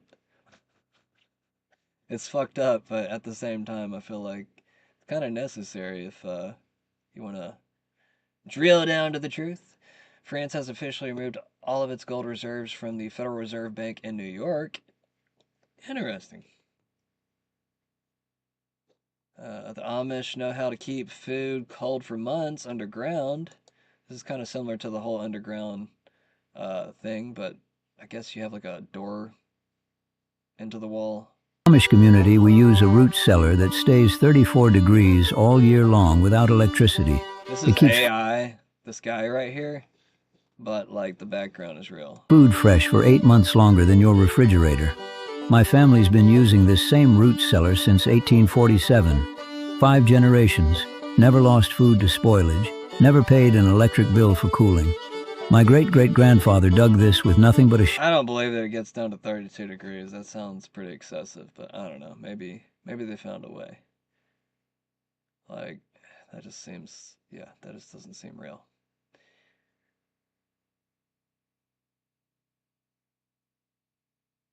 I don't feel like getting into Tim Dillon. I almost said Tim Full. Tim Dillon. When everything is anti-Semitism, nothing is. From Fishback, James Fishback. James, you're running for governor. You're young. I can relate to you more because we're both in our 30s. Can you tell me more? Because I hear a lot about it. It's like there's that fear in U.S. politics, and I'm not as deep into American politics. I prefer personally on foreign politics, geopolitics. That's my real focus. But there is that fear, as I speak to a lot of members of Congress, and even experts in the U.S., a fear to criticize Israel. It seems to be shifting right now. Now you're getting into politics. Can you give me an inside look at what happens behind the scenes? Like, do you get pressure, for example, for the things you say? I know you're not governor yet. You're not in the position that some of these senators and members of Congress are in yet. You're getting a lot of traction very quickly. But are you getting a sense of something that you can give people that are watching this a bit of an idea what happens behind the scenes? Because I refuse to believe a country as small as Israel, which I know has a lot of influence through the lobbying groups, they've hacked the system really well. But I just refuse to believe they have that much influence to be able to get the president of the United States, again, to do something on their behalf.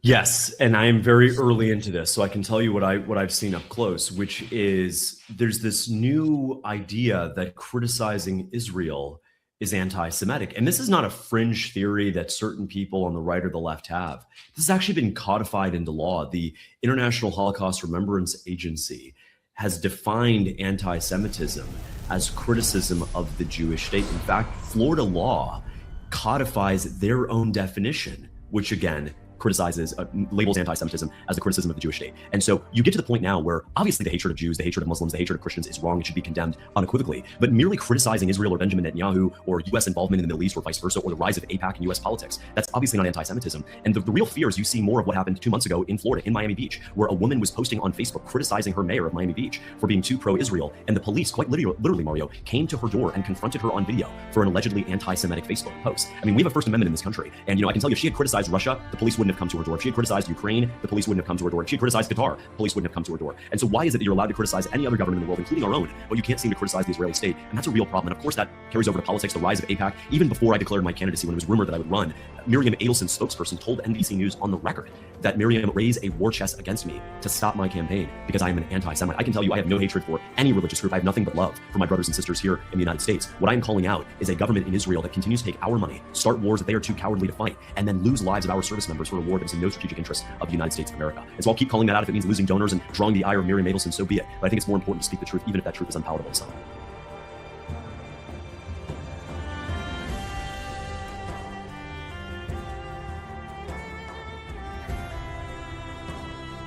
Quite a bit. Oh wait, here's the video I was looking for. We'll finish up with this video. I want to read this real quick though.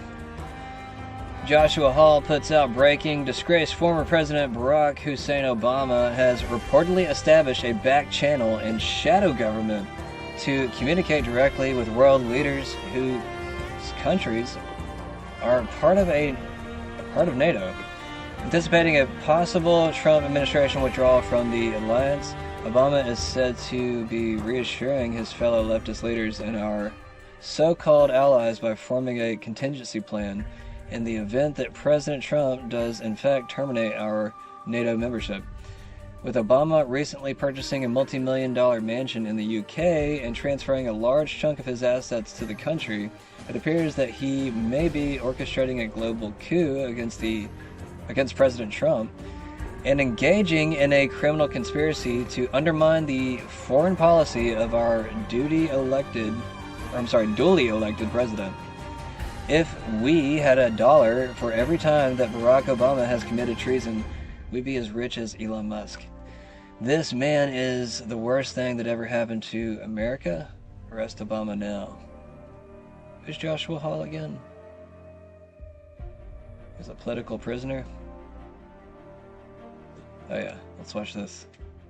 Regarding ISIS, Ra, Elohim? Yeah, ISIS, Ra, El. Okay. Isis was a feminine principle of wisdom in Egypt, spelled I-S-I-S, Isis. Then the coming of one of the pharaohs changed the worship of Isis to the worship of Amun-Re, Amen Ra, which is incidentally why Christians still say Amen at the end of the prayer, because they're sending the prayer through God's Son, Amen Re, Amun Ra, Amen. And consequently, when the Phoenician Canaanites, when the Hebrews went north into Palestine, they encountered a people that were already there for thousands of years. They were called Palestinians, which was very clever. That's where you would expect to find Palestinians, is in Palestine. And so when they went into Palestine, they had already learned all the wisdom and the religious teachings of Isis, spelled I-S-I-S. Then they learned the new concept of the new religion of Amun-Re, R-A. And now they encountered the Palestinians, and the Palestinians' god was El, the planet Saturn, El, Consequently, the religion grew out of Isis, Ra, El, I-S-R-A-E-L. Israel is nothing more than Isis, Ra, and El. Consequently, there's nothing holy about Israel. Why is Jerusalem called the holy city? The holy city is because, they're full of holy. The holy city is because every kind of licentious, filthy, degenerate religion that can come into the mind of men has been practiced there. Everything from child sacrifice, pornography, violence, human sacrifice, I don't care how filthy it is or how dirty it is, they were doing it in Jerusalem. And that's why symbolically God's Son, the light of the world, would say to Jerusalem, Jerusalem, Jerusalem, killer of the prophets and stoner of those sent to you. Anything that is truly enlightened and intelligent wouldn't have a damn thing to do with you. All you do is child sacrifice, pornography, violence, money grubbing, money changers. The whole thing was filthy from day one. There ain't nothing holy in Jerusalem. Ain't never been nothing holy in Jerusalem, and there's nothing going to be holy in Jerusalem, Salt Lake City, Rome, or any place else. Religion is nothing more than manipulation of the human mind. There is a powerful spiritual dynamics to the universe, but unhappily most Americans haven't got into the famous idea about any of that. And I think that that's what's coming. I think there's going to come a time when we're going to start thinking in terms of, wait a minute, let's back up and look at this all over again. Who are we really, and what is astrology, and what is the Bible, and who really wrote it? And that's what I'm hoping to do, to be able to enlighten people that there's something else going on we haven't been told. Something else going on that we haven't been told. There's a lot of that. Let's get into this game, y'all.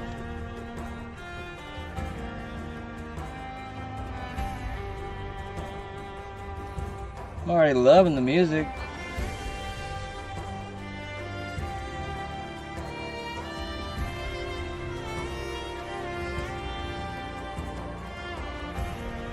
I'm gonna let the music ride for a bit. If it gets lame, I'll switch over to my music, but I'm enjoying this right now.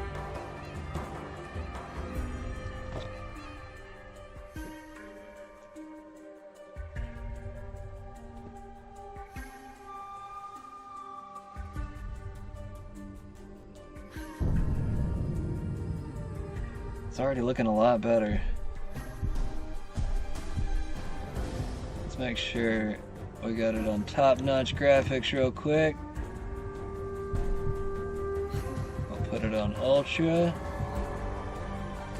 Oh yeah. Oh yeah. We're not even close. Hell yeah.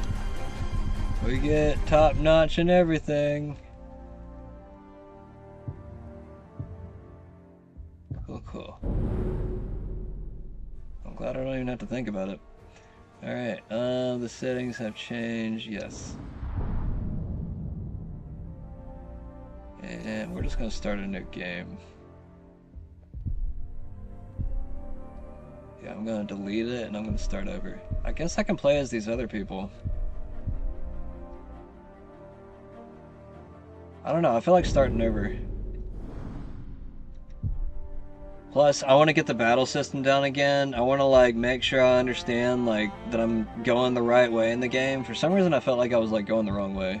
I'm gonna do normal again. There was a little bit of difficulty with some of the characters. Because they keep switching up their moves and all this other stupid shit. I had a family once. Did you know? A wife. Hell yeah. This is beautiful. And a son. And I buried them along with everyone I even knew.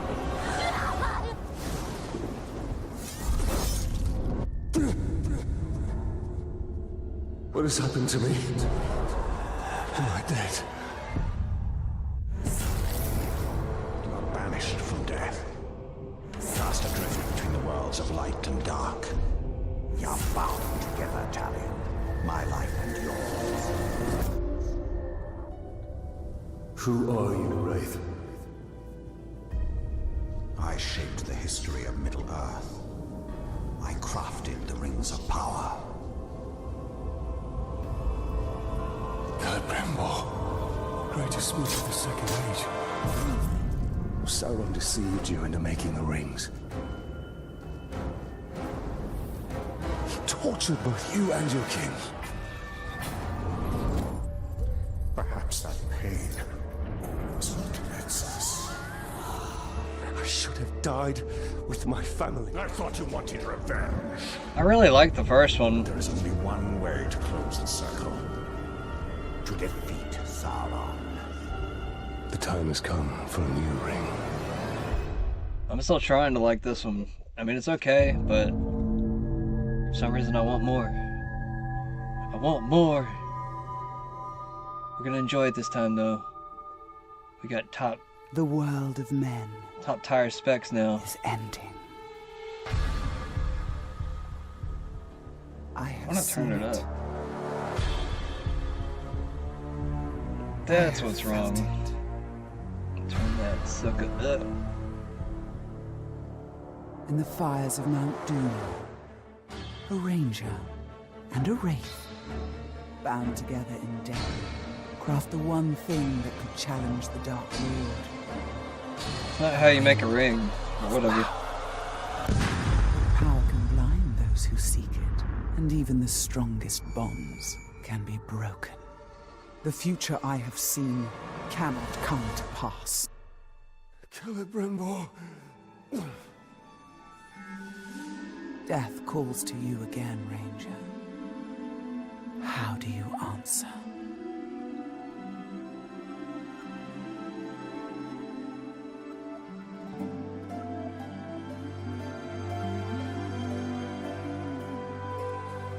What's up, babe? Got you flowers. Italian. This is beautiful. Where did you find it? I still have a few friends left in Gondor. I stole it from your garden. The past is the past. Nothing can be changed. We must leave this place. We can go now. Not who knows what it is.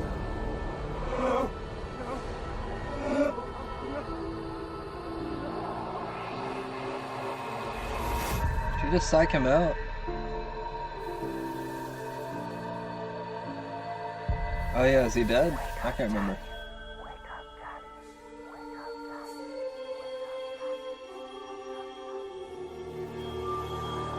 What if some scenes look really good and some don't? Like this one looks good. So high def. The Wraith calls to you. I call to you. Wraith! Where are you? Oh yeah.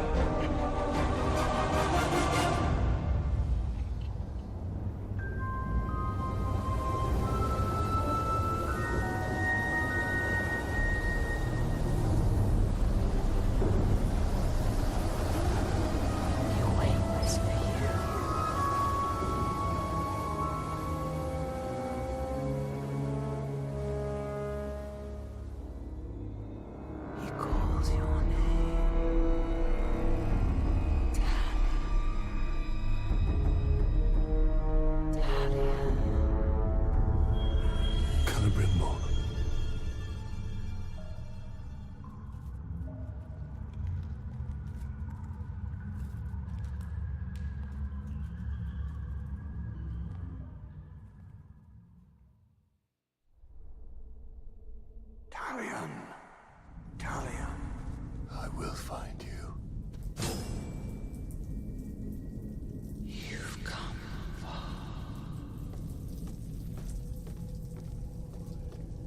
Spider here, spider there. One of these things looks at me wrong. I'm gonna kill it. Need to keep quiet. We must defeat her.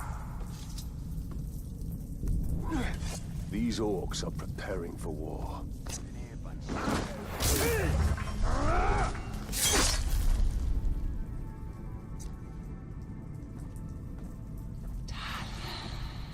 What?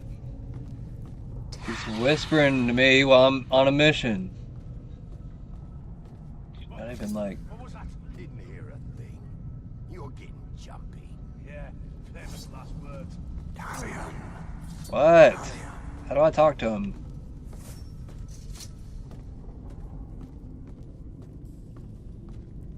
I seriously forgot.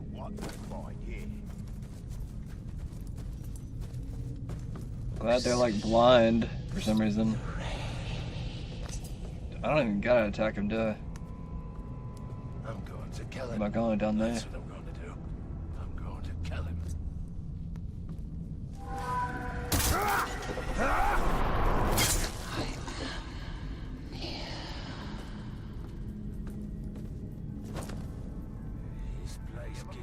Oh, why is he not moving?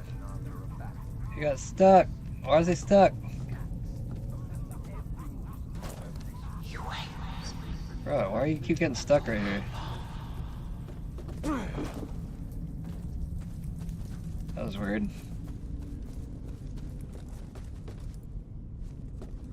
That ranger's in the city. I don't like the sound of that.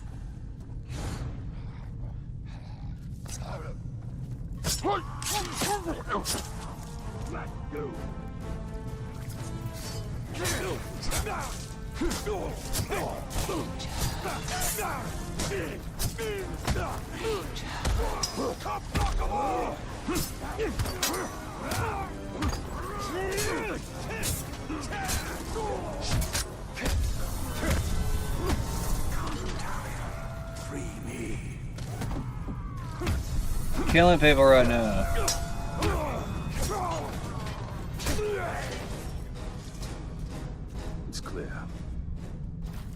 Oh yeah, I gotta hold down the A button. It's basically Batman controls. I just realized that.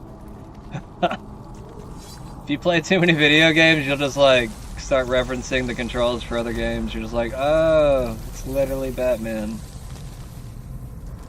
It literally is, though.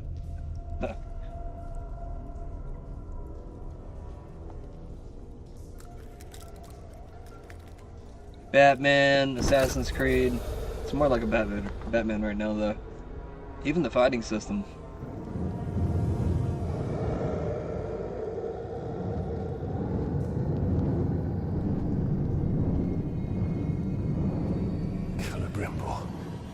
What has been done to you? You kept us waiting. Kept us waiting. Free him! Spider does not forfeit his prey, Ranger. Not unless a greater is set for it.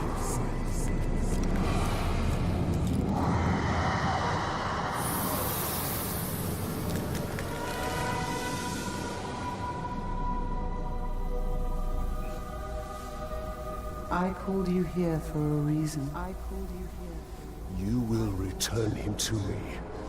Now.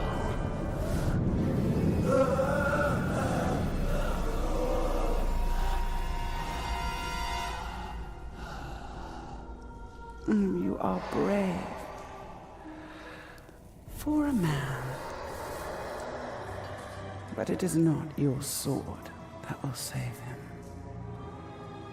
How much are you willing to sacrifice?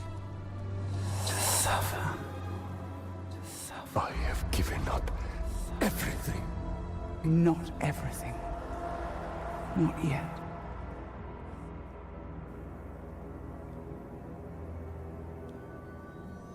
You want the ring? You would give me the ring for the wraith. And find myself beside him in your web. I am Shelob, and I deal only in truth. I wouldn't give it up either.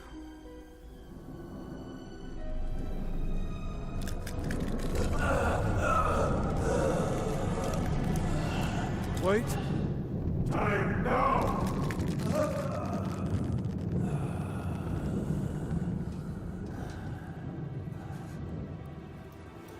Take your prize.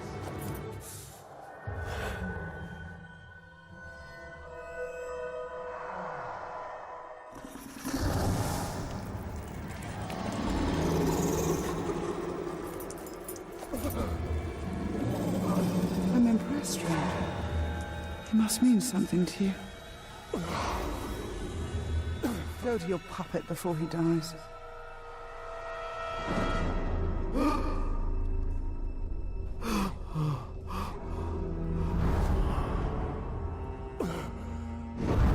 You have doomed us, Talion. Her power was vast before, and now you have given her mine. I poured my life force into that ring. He missed you, bro. This is part 2.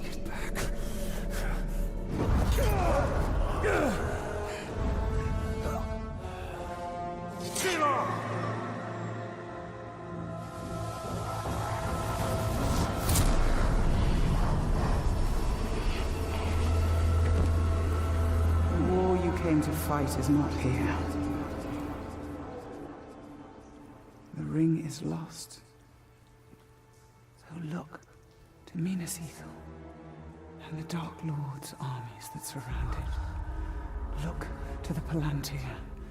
Sauron will not stop until all of Middle-earth is dominated.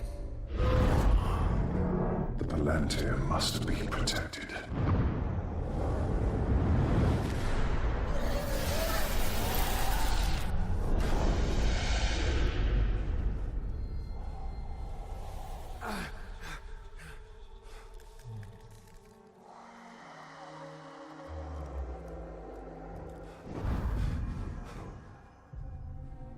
Minas Ithil.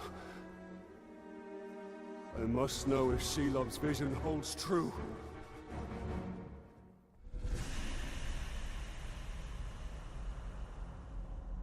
Alright, this town again.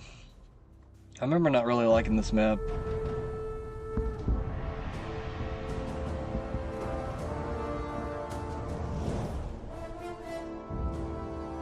But I remember this feeling more like the classic version. But as the game went on, I don't know, it felt different. The spider showed us the truth. Gondor's last fortress in Mordor cannot fall.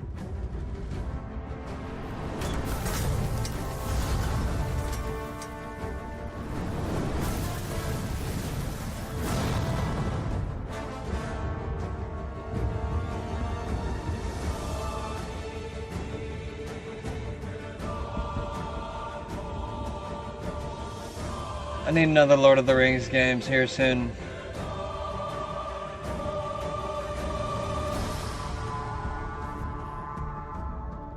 Like a new one. Is our concern. This looks okay, but I can tell its age. Before it falls into Sauron's hands. With it, his armies will be unstoppable. The fate of the city matters not. I will not let them be slaughtered like my brothers at the Black Gate. We need to do something. Yeah, Taking out the Casper. captain should buy the Gondorians some time. And they could lead us to the Palantir. We must find a worm and make him talk.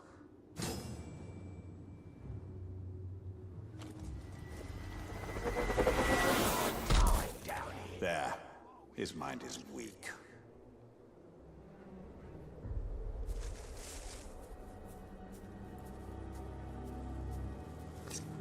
What? Who leads the search for the Palantir?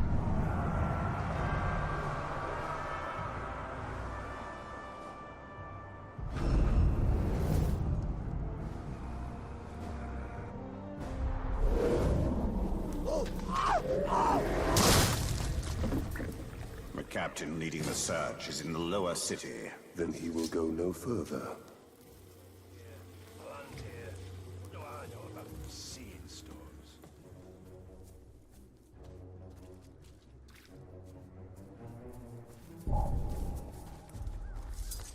What?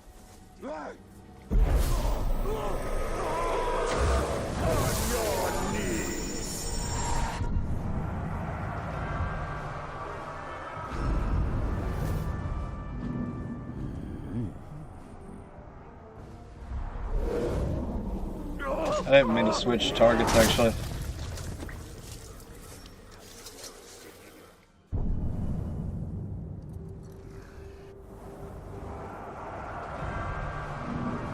Alright, that is my target, okay. Just making sure.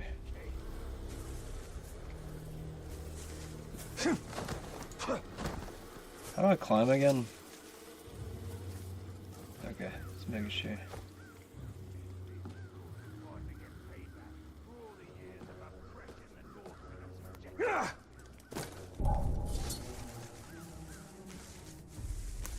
What you doing, bro?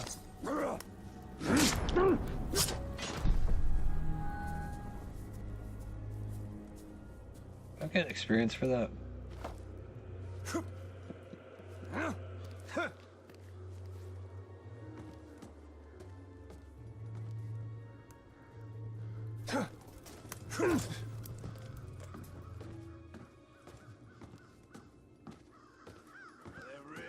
Not my bow yet.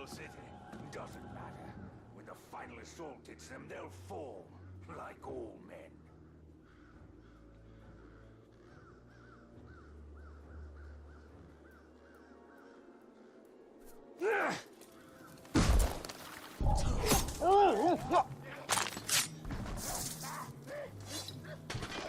Not to me.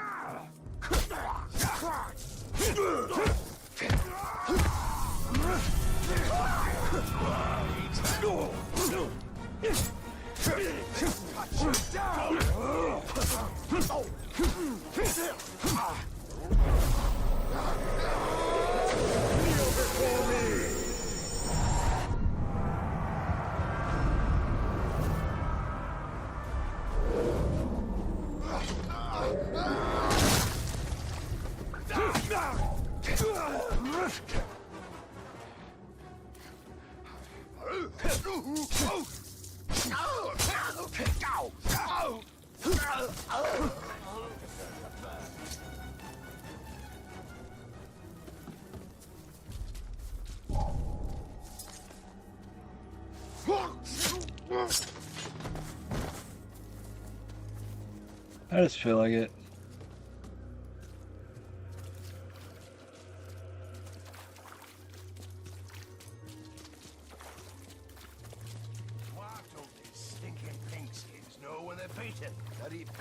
Monfilth! It's the Grey Walker! I thought he was dead! He is! Italian bow. Hell yeah, I was wondering what was that.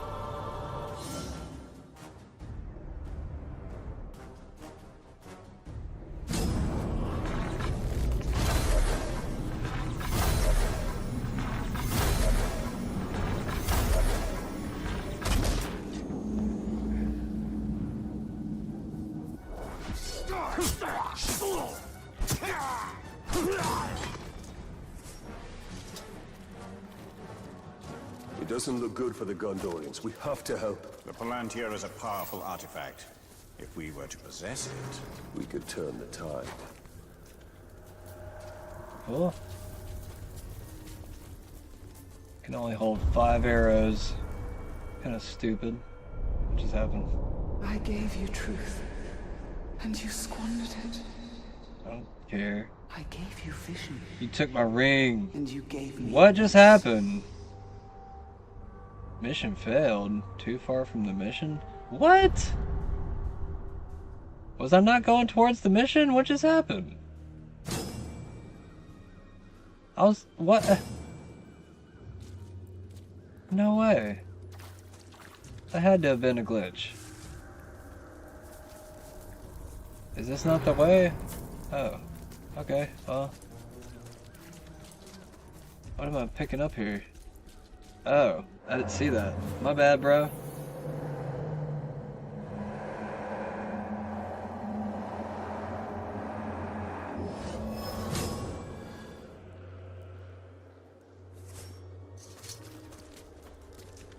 My bad.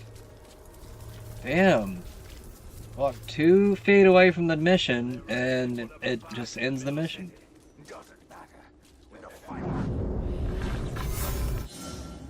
I know. Stop it.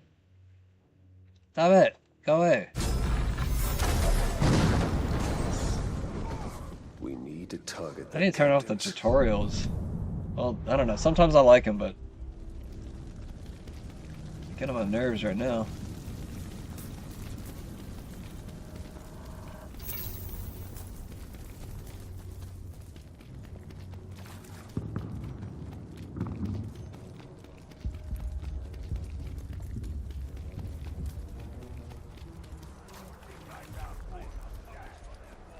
He's close. the Wraith world will reveal his presence.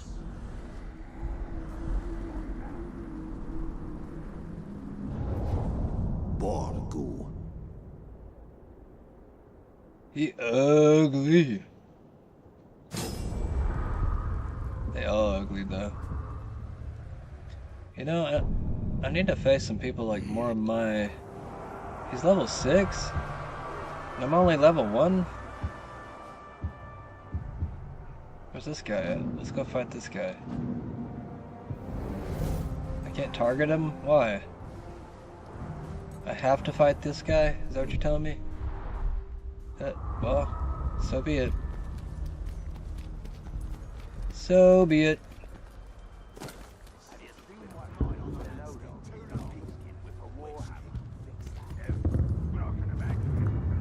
Oh yeah, I have to like press the A button twice or something. Like to go up the mountain faster. Your mission is to secure the Seeing Stone. It's blue, it's round, and it's ours.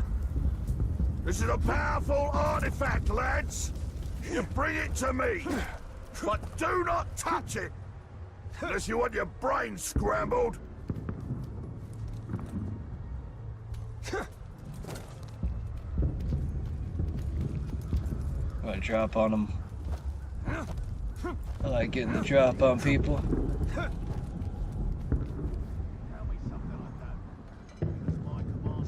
Close enough. No.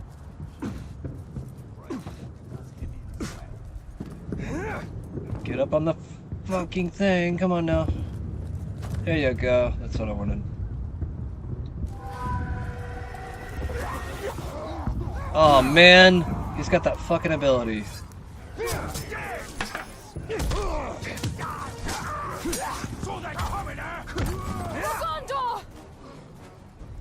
Who are you? Is that like an old girlfriend or something? Are you lost? Minas Ithil is no more. This is Minas Morgul. And Minas Morgul eats your kind. Morgul. Why is it not showing it?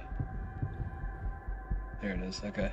Arrow proof, damn it. Okay, that's not good. What's his weakness? Dazed by stealth? Okay, well I did that, and that didn't really seem to do much, so... Damage by execution. My might is full.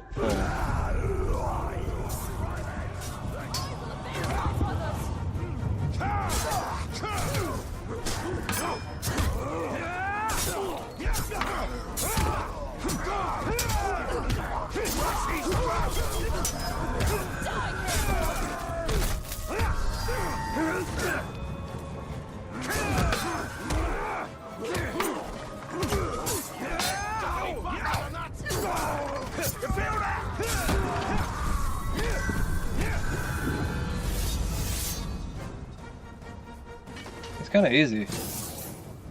He killed Morgul!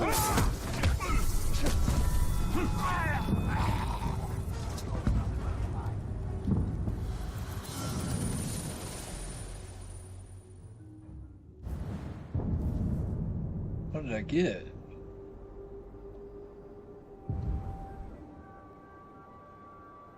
What is it? A new sword? Okay. Is that it?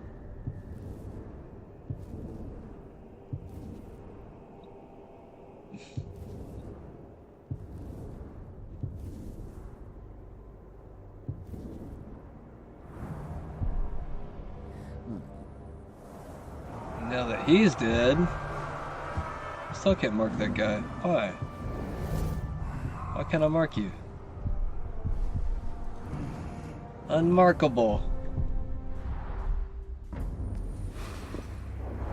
Who's this chick I just met? Oh yeah. Why are you out here alone? My raiding party was trapped in the lower city overnight. I'm looking for a man. Not He's enough. like, yeah. Minas Ithil still stands. We're about to lose the middle city, Ranger. They'll be closing the gate if they haven't already. We need to get up there as fast as we can. I'll be right behind you. Wait. What is your name? Idril, Talion. don't fall behind, Talion.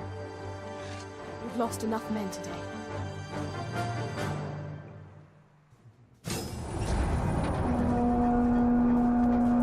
Do you hear that, Ranger? They're closing the gate. Then let's cut a path up there. Sergeant Terrandor's going to need our help. Let's move.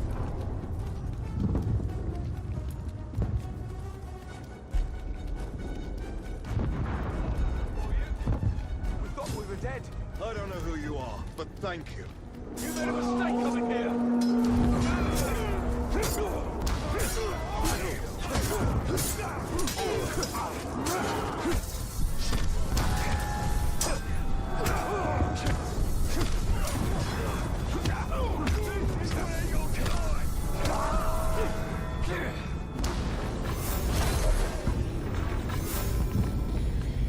We'll need our support. We can't leave him out here. Where are you going? Stay here and fight. Come on, Chica. Put you back in the dirt! Cut down the... This is just like Shelob's vision. If Sauron's forces get the Palantir, All of Middle-earth will share the same fate.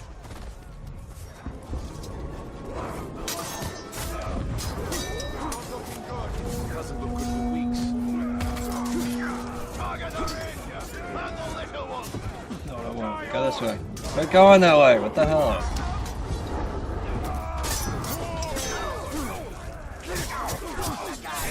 Don't let them close it!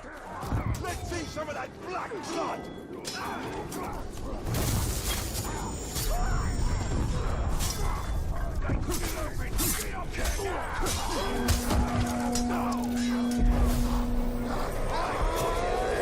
Sergeant Dagon and his men are at the arena.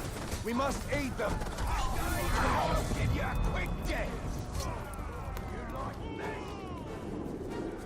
We've lost the middle city. Rally at the gate. Keep moving. We'll cover your retreat. Better you die today than tomorrow. The middle city is falling! Steady!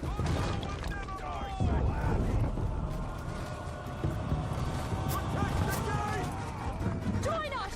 The gate is closing. We'll be right behind you.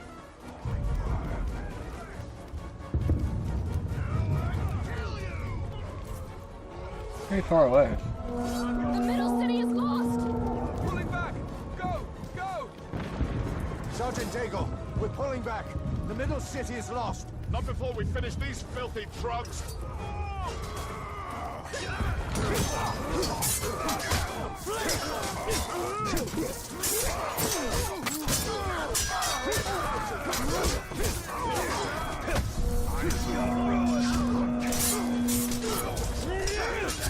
Sealing the gate.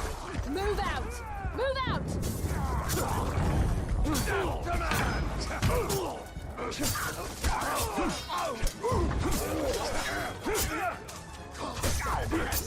Oops, my bad. My bad, bro. Don't get mad. He got mad, didn't he? Faster, Ranger.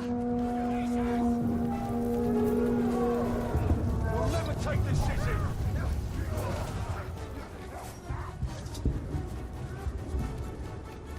Surprised you don't have to fight him. You just gotta follow her, it seems like.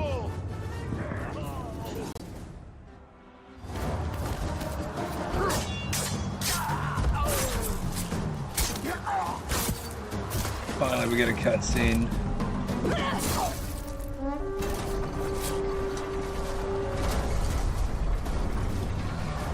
Quickly, under the gate. Get moving!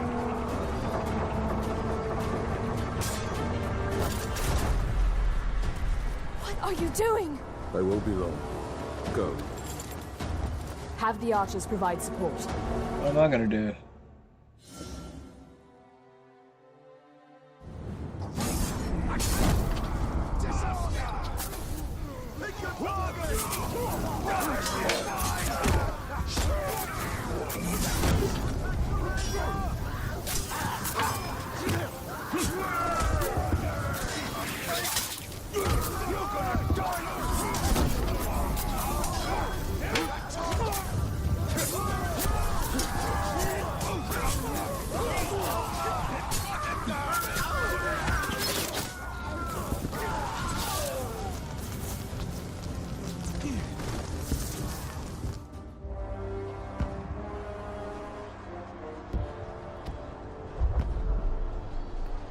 I thought it was Russell Crowe for a We've lost second. the middle city.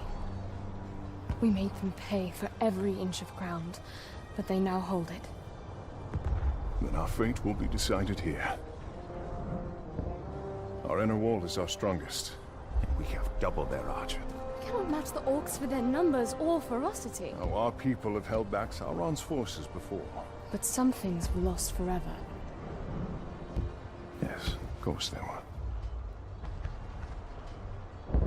Go to the Great Hall. Secure the relics. My place is here. Make sure they are taken to Hennefernon. They didn't try very hard with the hair in this game. You must understand. Hair wasn't their focus. It's most precious At all costs. Yes. Don't mind her split ends, everybody.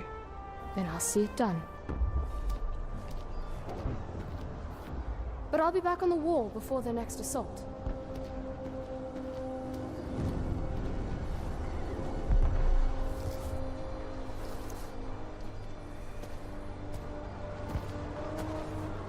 A ranger from the Black Gates. I heard you were all dead. You heard the truth. If you've come to fight for Minas Ithil, Ranger, report to Captain Barron. Not come to join your army, General, but for the Palantir and its safekeeping. Protect the city, and the Palantir will be safe.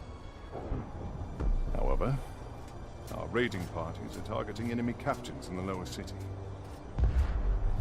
You wish to spread terror in the ranks? Yes. It's about time we tasted fear. The men are assembled, General.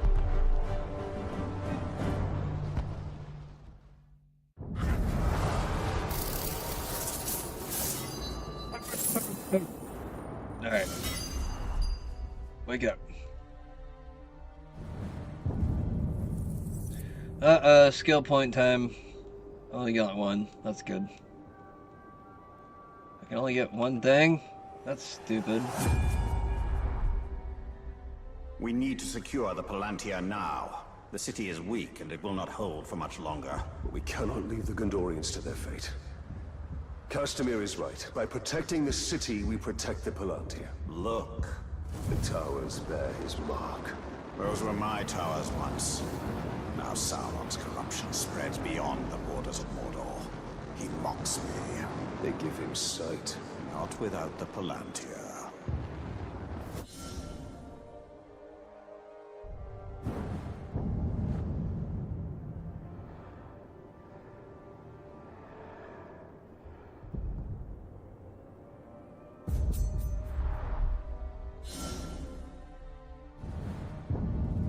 Get off my screen. We will Let me play. Shut Until up. is held on Minas Ithil, we will shift the tide of war. Keeps giving me all these stupid tutorials. It's like, this is not my first time, damn it.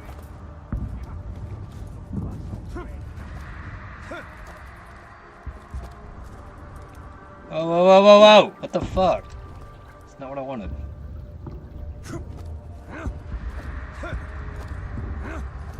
You like, stop? Jeez. Now grab on, you motherfucker!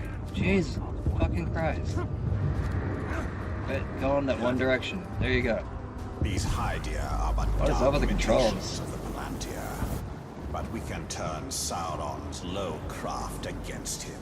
These towers can give us sight. We will purify them and make them ours. Definitely not as fluid as Assassin's Creed. Here we see all that has been lost, and all that will be lost if his corruption is allowed to return. Yay, now we got blue eyes. Blue eyes of Talon. Talon.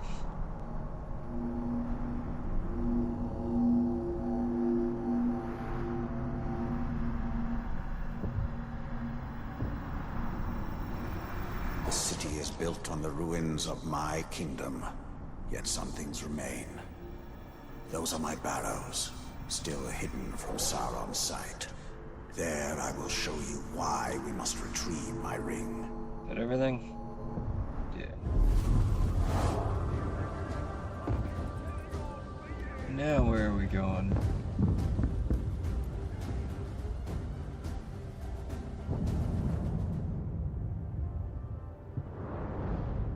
Do I got new gear?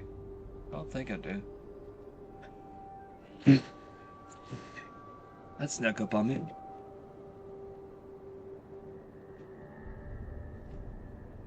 What piss you at? Trying to blow my nose before I did this. Where am I doing right now? Why does it stop? It's not moving. Come on, hello. What do you want me to do? Oh, changing stuff.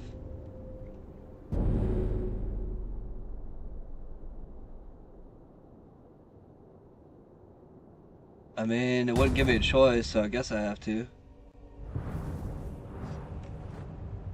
Give me just a second, I'm gonna grab some tissue.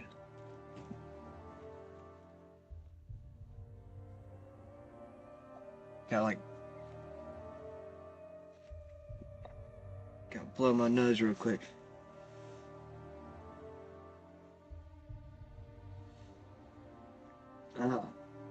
Allergy season, everybody. I don't like having to do that on camera, but it just randomly snuck up on me. Alright.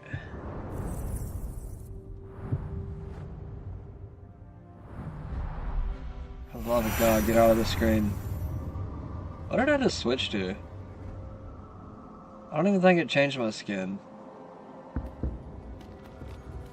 I don't know, it forced me to do it for whatever reason. Alright, where's that guy I'm looking for? Too many menus. Too many menus. Go back.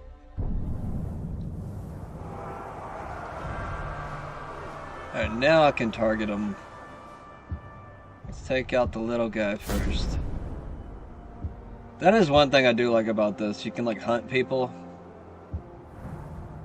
Hunt orcs. You actually have targets. They have weak points. You gotta learn their weaknesses. Some, like, everybody has different weaknesses. I'm glad he can't take damage from falling. That helps.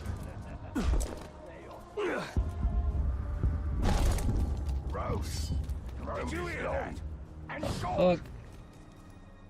Well, yeah, you drop. Really? I don't think I could do it that far away.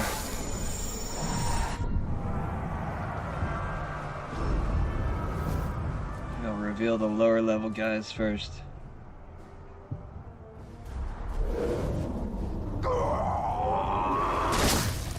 What was that noise?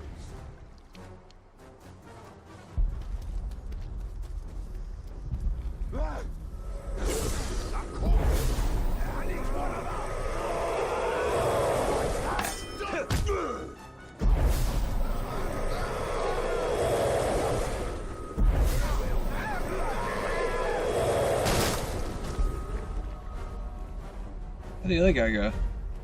He's ran off. Someone will pay for this.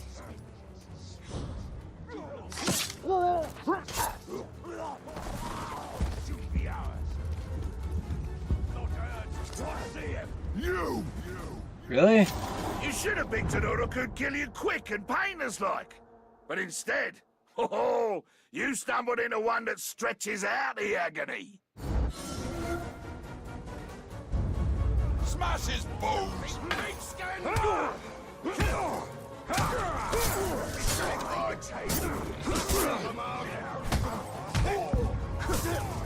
Hear the dark! For showing off!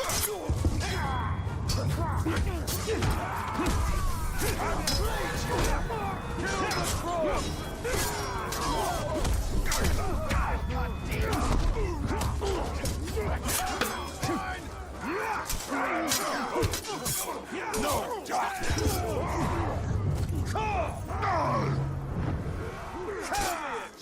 I break your concentration.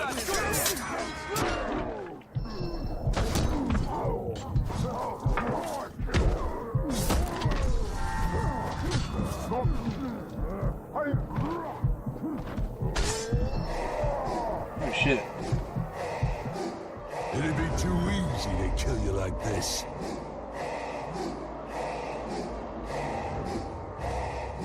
Oh shit, he left.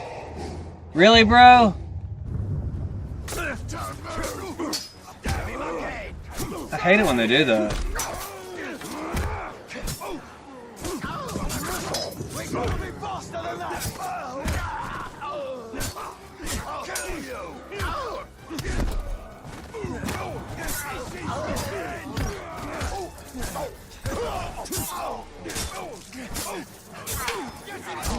Him. 2 in a row.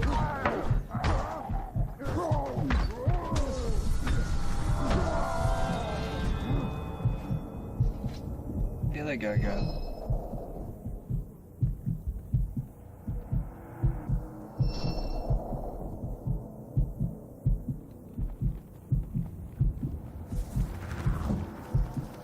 I hate how they run off. I'll be like looking at a field and I'm like, where did the other 2 or 3 go?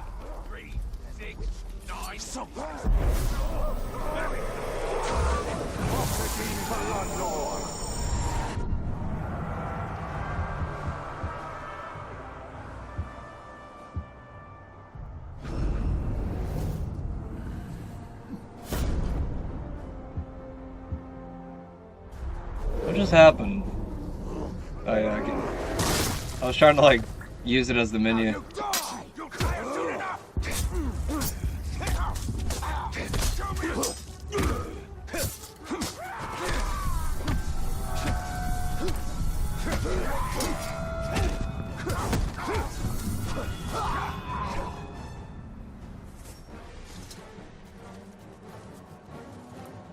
It's not what I want. I want to change the target. I think these guys get replaced, don't they? Actually, I don't think they do. That dude didn't get replaced.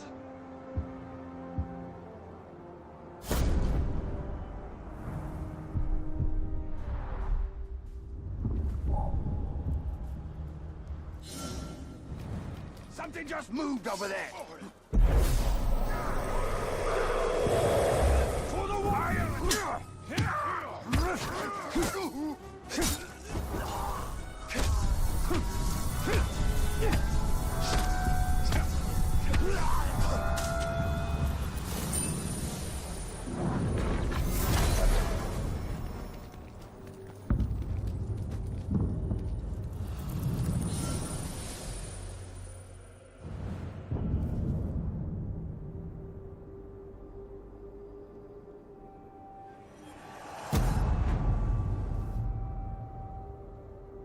I don't know what this is for.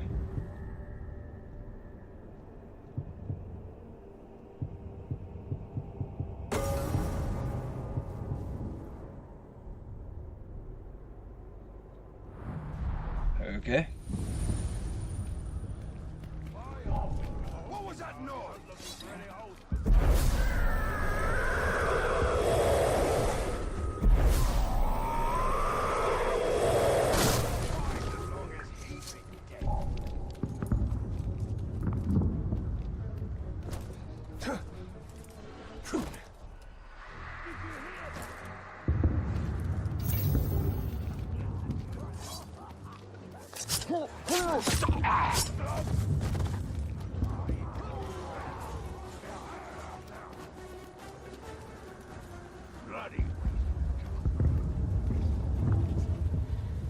Is he right there? I don't see him. Hell. I don't know why I can't grab onto the edge while I'm falling.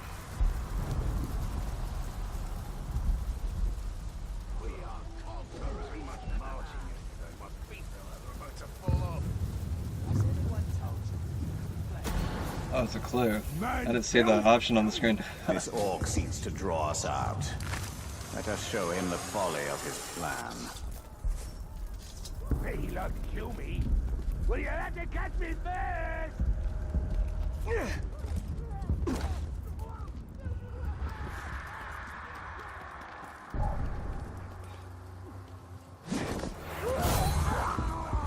That's a no-no. Stop it right there. Come on! Please! Please! No! Yeah, more of those! Got him. Headshot. That was quick.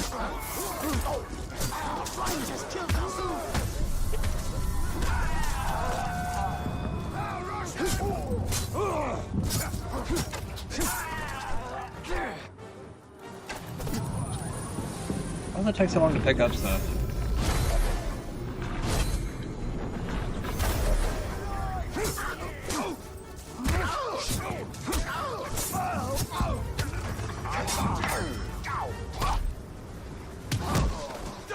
You! I'm gonna do you a favor. I'll kill you clean. before those shriekers carry you off into the sky. They do love to play with their food. Ratak. Enraged by burning.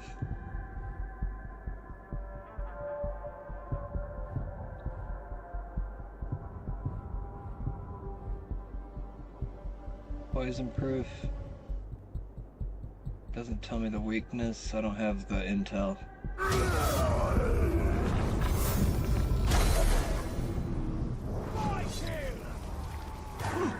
Take this!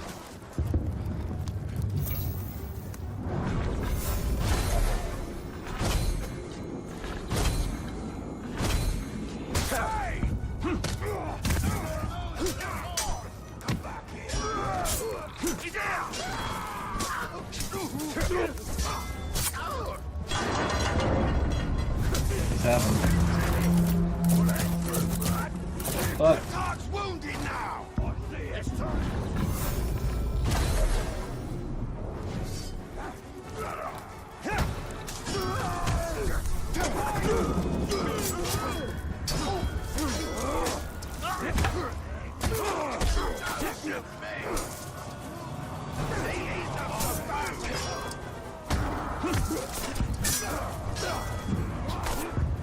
Got him, I think. Yeah.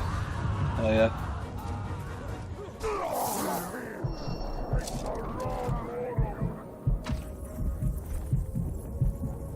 How do I heal again? Oh yeah, I gotta like do this.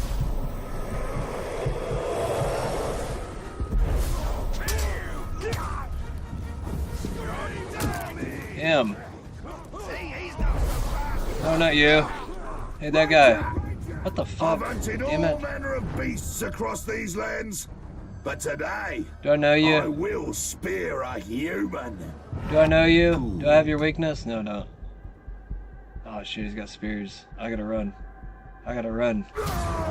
He got spears, I gotta run.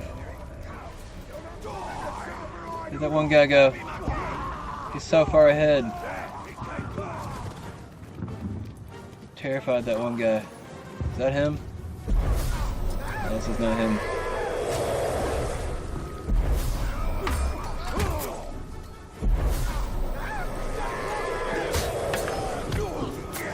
Damn it! Come on, get away from me!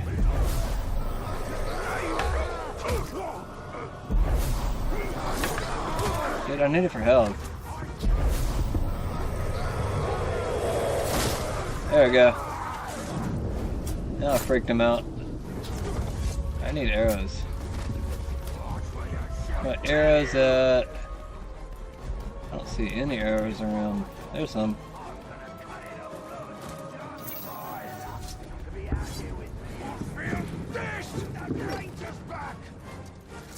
Hey, hold up a second.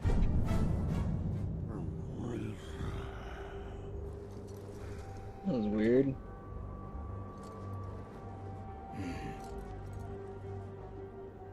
Is it saying I wasn't plugged in for a second? Ow! As soon as I got out of the pause screen.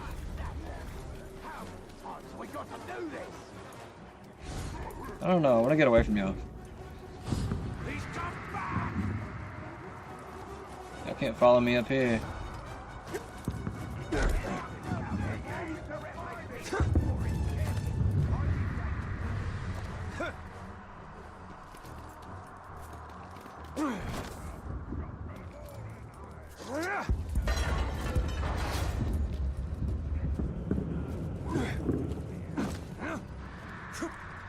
Guess where we're at.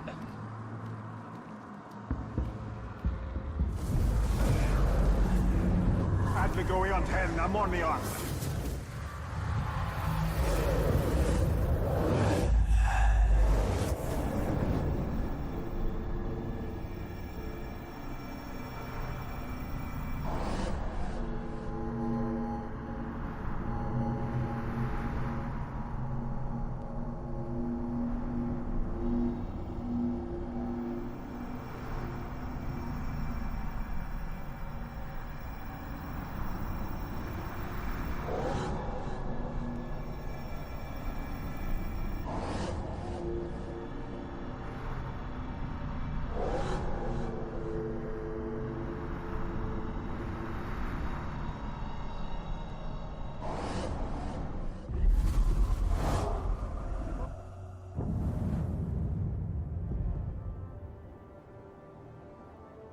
the guys chasing me.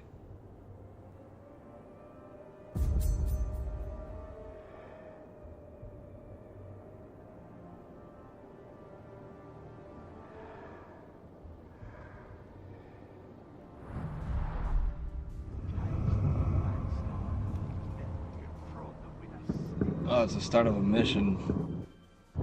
I don't want to do a mission. Oh, I guess I could. What else am I gonna do? I don't know, sometimes I just like killing people. Like just taking out the different targets. I feel like that's the funnest part of this game. Get to learn your enemy. Get real personal about it. Did I ever like learn? I need to learn about this guy first. Hold up. I need to go find one of those green people on the ground. Yeah, one of those.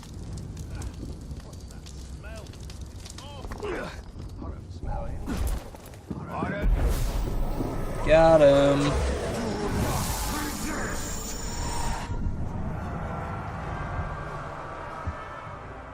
Oh wait. Okay, yeah, I already revealed him. Oops. Who's this guy?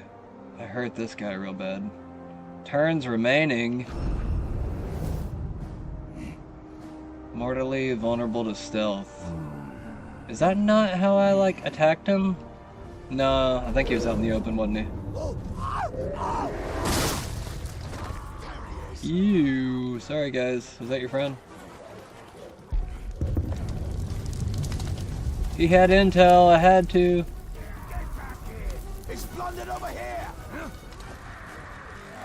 Ah, no. 1 second. I knew it was gonna happen soon, I just didn't know when.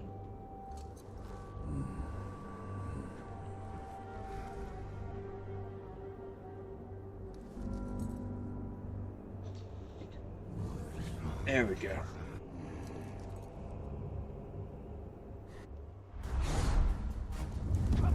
What are you doing outside of my body? Get back in me. Is he still there? Whatever.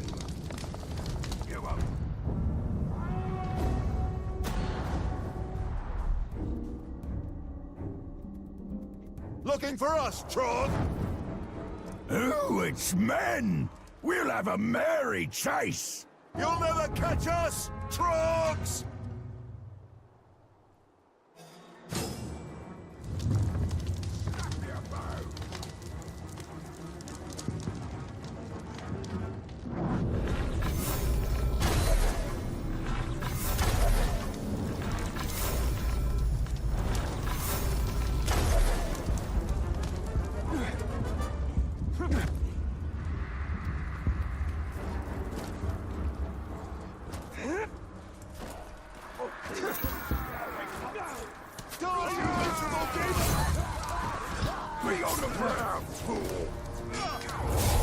Got him.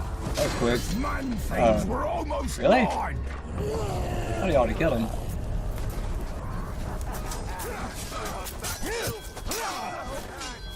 No, I didn't go that direction. Killed him. To a knee to the neck. That was a big glitch.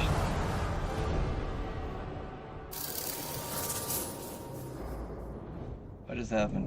Mission complete. Okay, get to the next screen. You ran right into it. You ran right into it again. Haha! Yeah!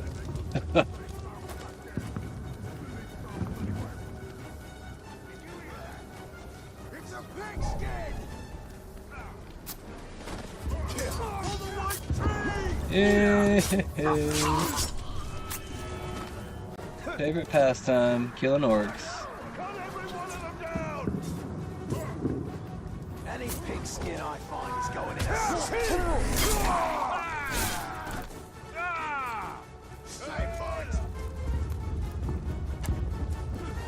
Another one somewhere? Oh, he's up there. Got him.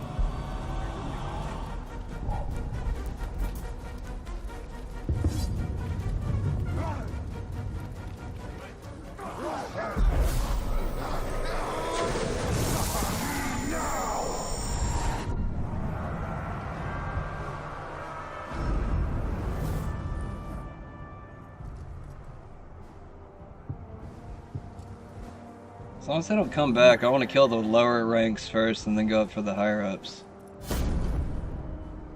I feel like if you kill the higher ups first, they just get replaced.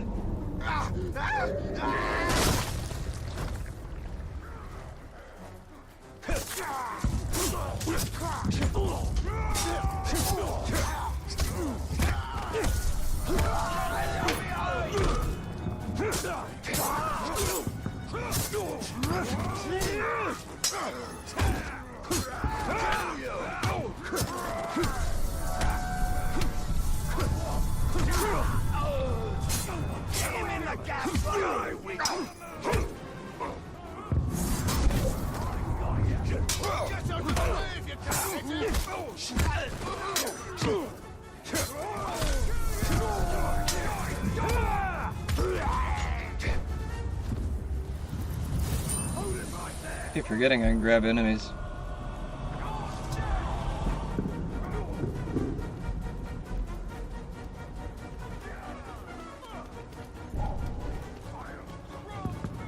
Who's that?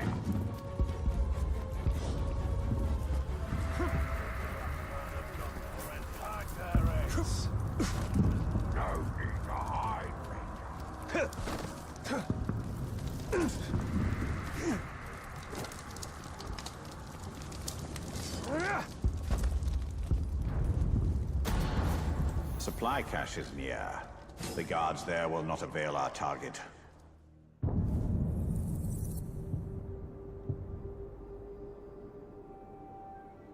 I don't have it yet? That's why it wasn't working. I kept on trying to do that and it wasn't working. Explains that.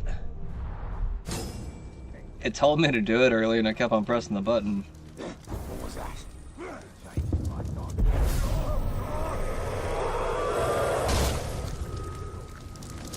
Oh, I just realized I had a separate bar.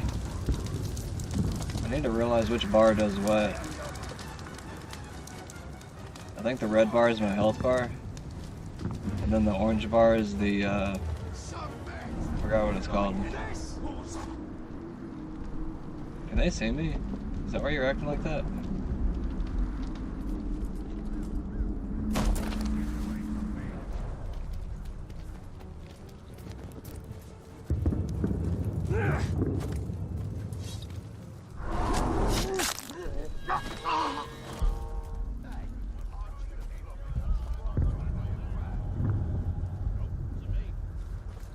Hey, wait.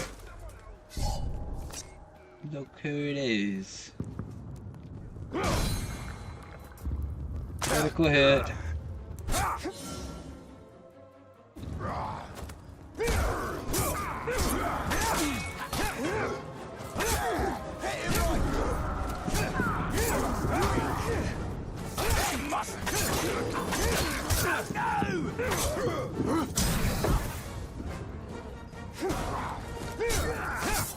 Got him.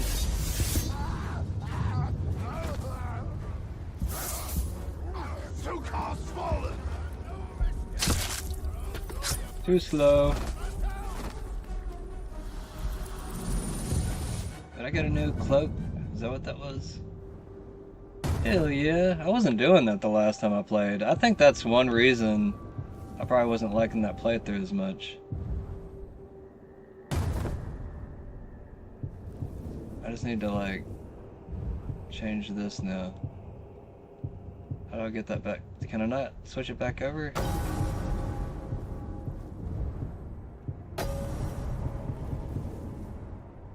I can't do it? Why? I want to put it right there. That's stupid.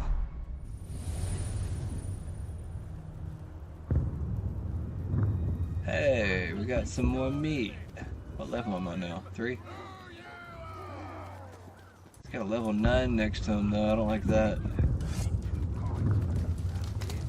Are they talking to each other? Something just moved. Ooh, yummy. Whatever, bro. We have the strength. It is only a matter of time before Minas Ithil falls. He literally turned around. Do nothing to save it. So quick. Snafu, Do I know his weakness? I do know his weakness. Execution. Shit. Well, I got that now, actually.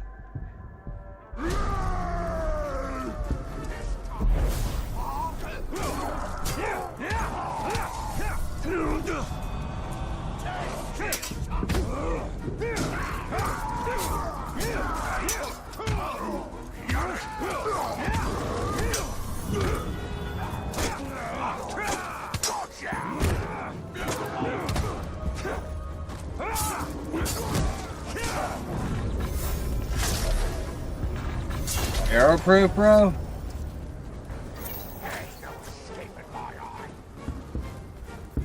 Trying to make sure the other guy doesn't escape. Where'd he go? Oh, there he goes. He's right there.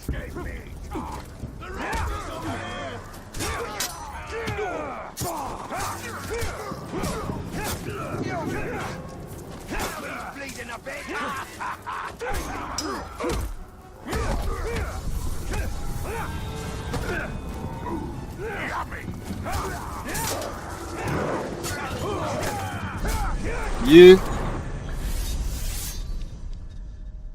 I'm glad it told me when to execute. That helped. Where'd that dude go? You ain't getting away from me. Sorry, I don't mean to be a badass. It just happens. Where'd he go? Where's he at? Oh, he's up there. You really think there's Oh, now you introduce yourself? We've been fighting for like 5 minutes, bro. I see it in your eyes. You just now introduced yourself? Delusion.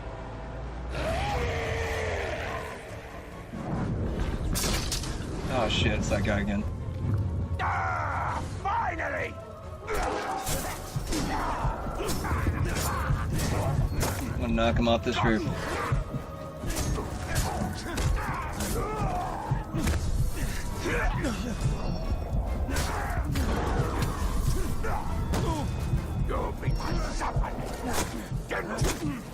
I broke your string!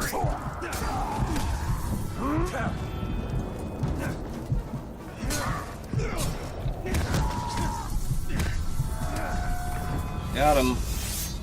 Level 9 too. I'm only level 3. They lack the grace and precision of the elves, yet Couldn't the handle the precision heat. arrows our way. I don't mind, so long as they miss.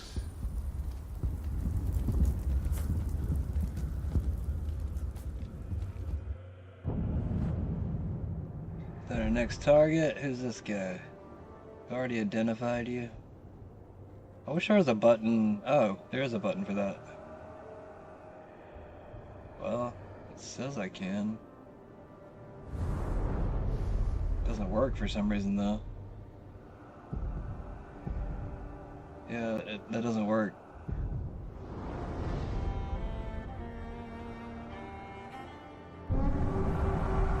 Okay. Oh, I guess I did. Well, that's kind of nice. It keeps switching to the... Hey, that guy got replaced now. Maybe I should stick to the story missions. Some of these guys I killed, they just get replaced. So I'm just like...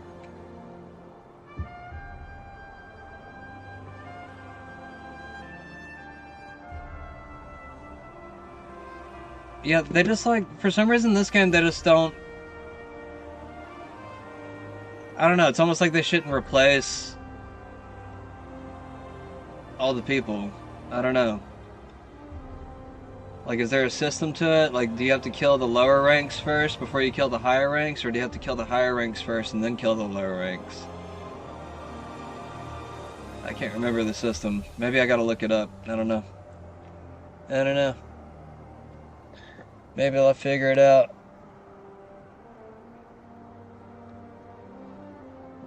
How long have I been going tonight?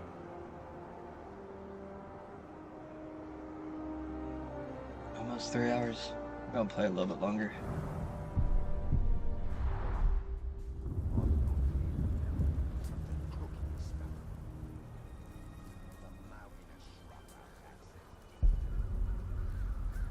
So that's the actual mission over here.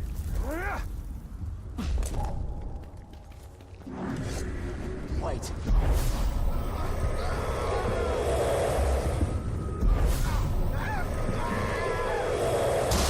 Sneaking around.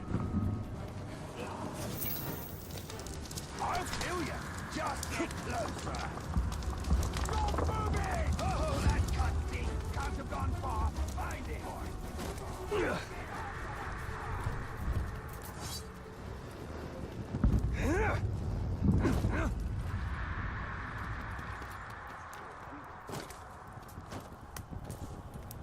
Yeah.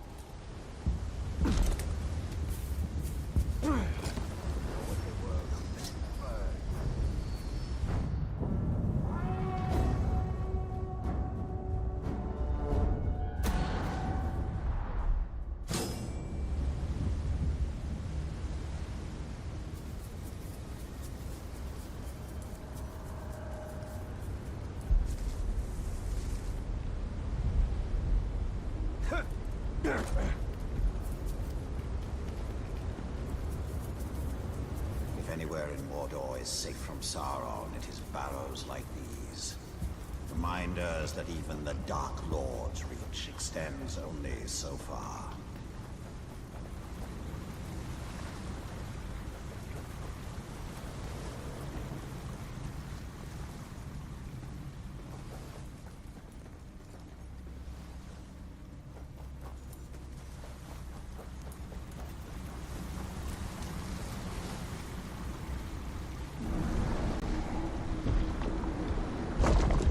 Oh, the door opened now.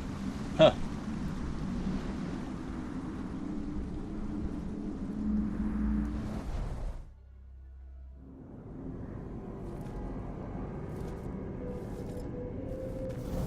In a bygone age, my army marched on Mordor.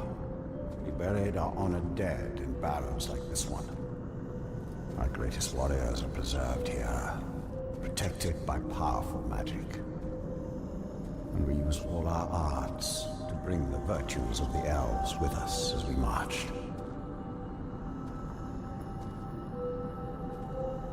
And you had the One Ring. Yes. And with it, I forged an army. I led the charge against Sauron.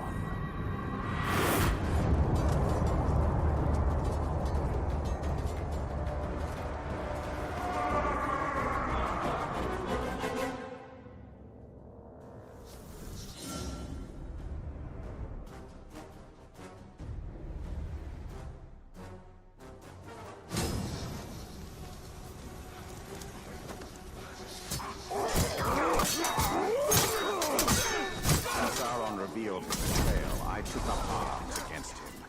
In my wrath, I was determined to punish him for his treachery.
The new ring, our ring, is not marred with his shadow.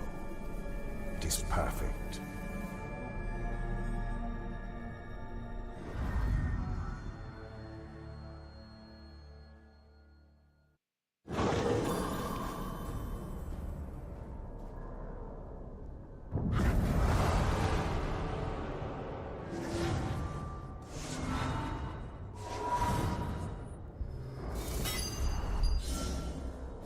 Everything is lost for now, but Two we skill can points. still secure the Palantir. Then we will go to the Great Hall. Idril.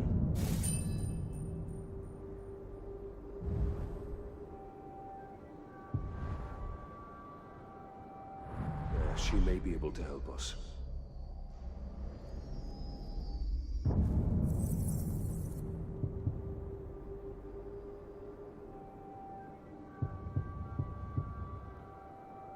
Perfect counter.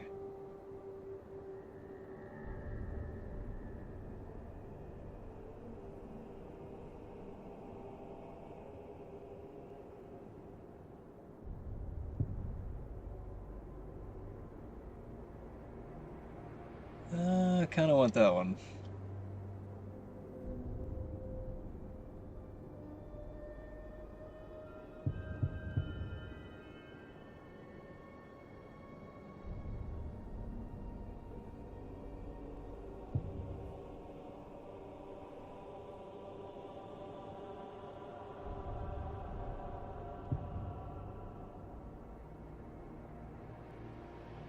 I thought I had 2 skill points. What happened?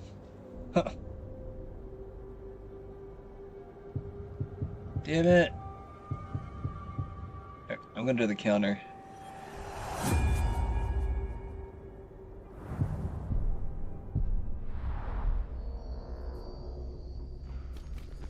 Help get the enemies out of the way.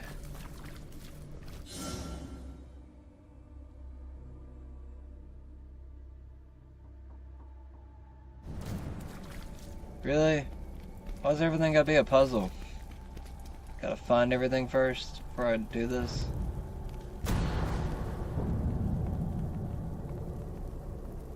I don't know. I guess I can't even pick words if I don't have them, huh?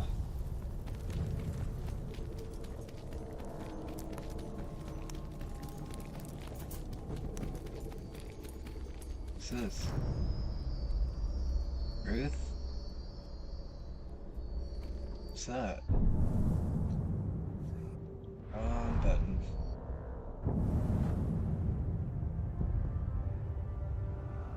Is it right next to me? Relive the power. Oh, okay, that's what I just did. So this is the next thing.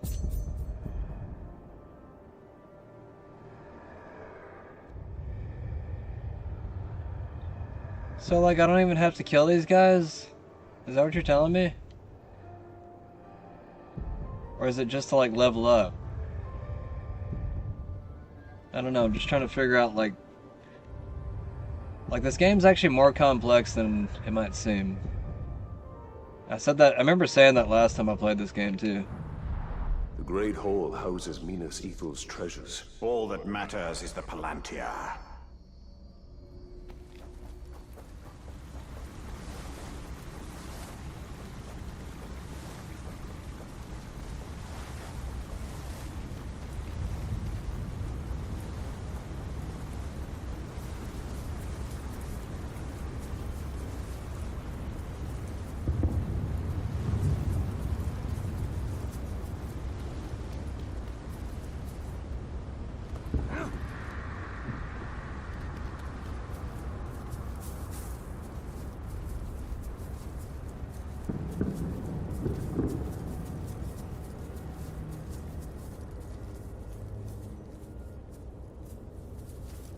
How do I get back up?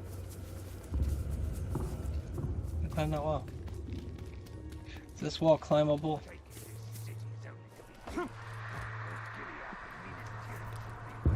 Save me some time. Get down.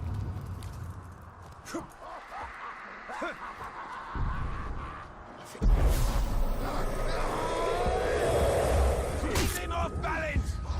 Yeah, more of that! Just want to see if I can grab him.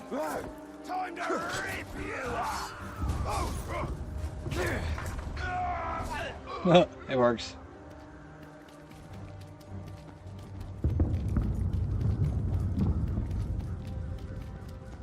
We should investigate the Great Hall. And secure the Palantir.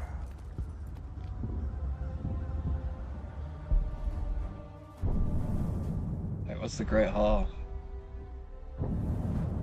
Is that this thing?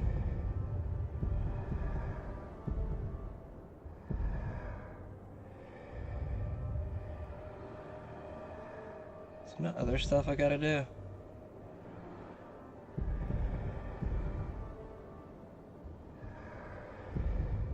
Like, does it not even want me to, like, relieve these zones before I do this next mission? I'm just confused. Do I need to go do that?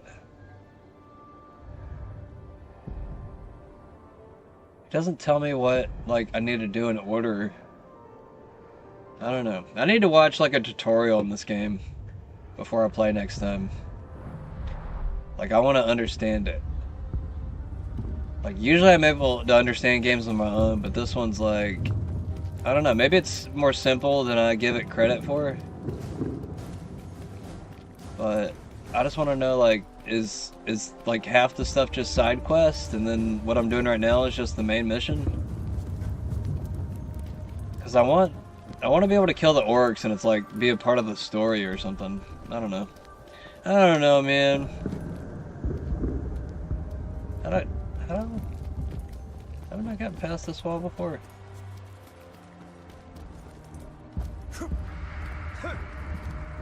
Why do you even have the gate down if I can do that? Whee! That was a big ass jump. Good thing I'm dead.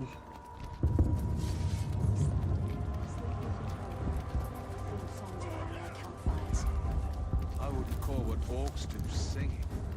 Whatever it is, find it in a second.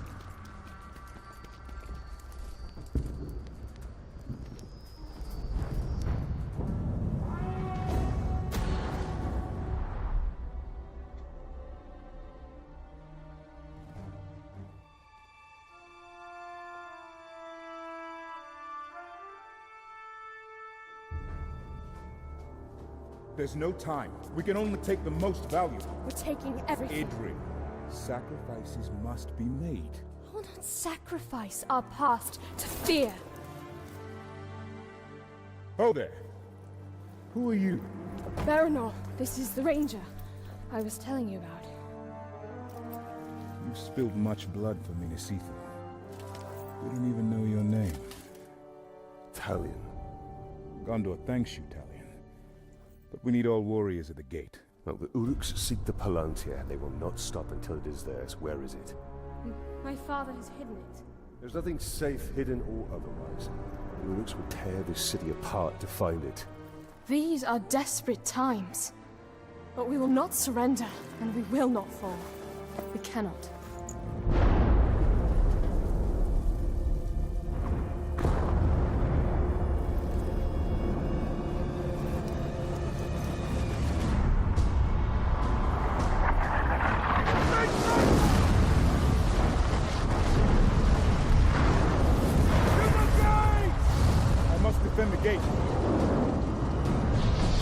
Go defend it.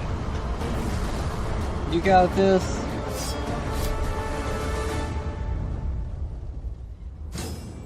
To the gates, quickly! I will not let this city fall! Then we must obtain the Palantir. It is the only way.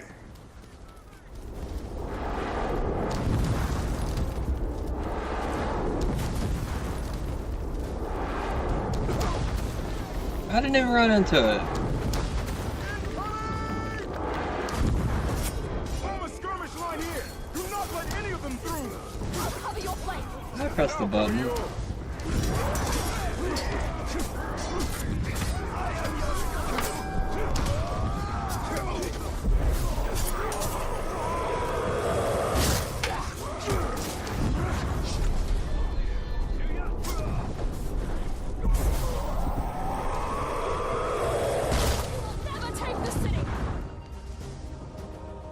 That was only the beginning. There'll be more. We have to find out what we're dealing with. This way.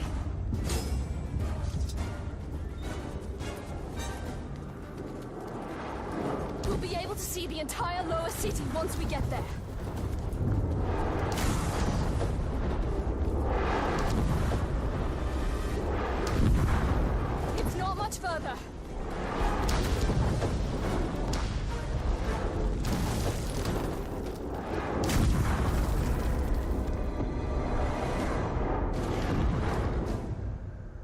city can't take much more. I'll handle the siege beasts. Berenor and I can manage here.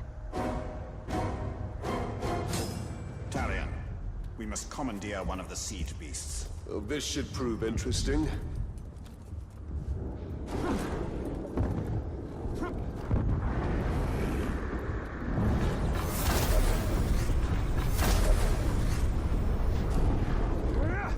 Shooting those explosives should subdue the beast.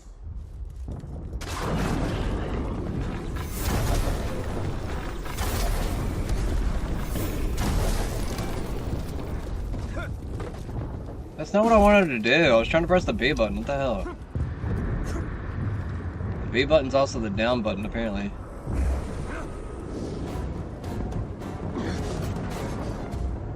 Let's see what this thing can do. Here they come.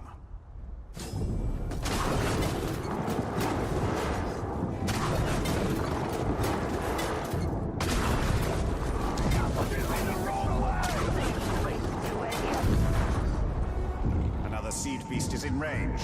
Destroy it.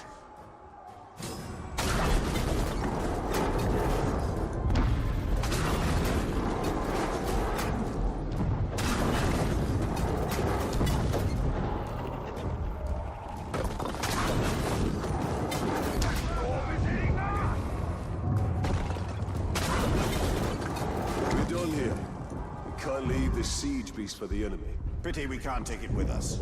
It's a formidable weapon.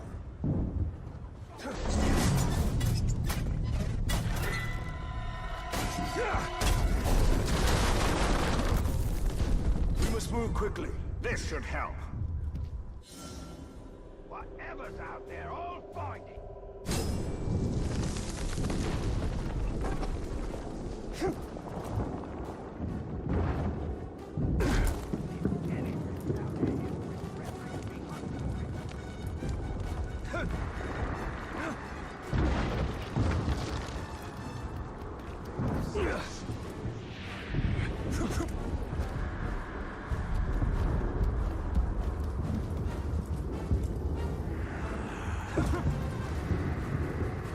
If Minas Ithil falls, then it will only be a matter of time till they find the Palantir. I was thinking of Gondor.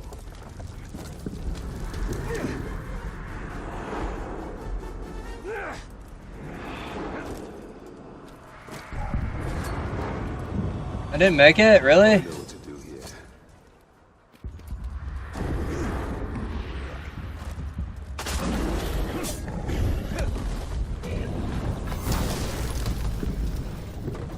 I didn't expect that to hurt me.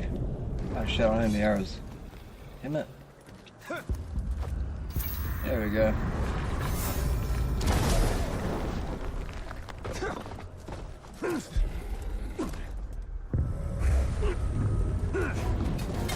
More attackers. These hordes are endless. Sauron's armies have grown massively. A conventional victory against him will not be possible. We must secure the Palantir. Just keep moving! Run, you fools! That dumb thing's be shooting at us!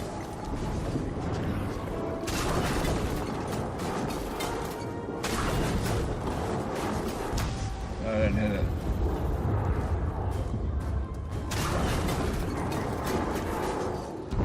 There we go.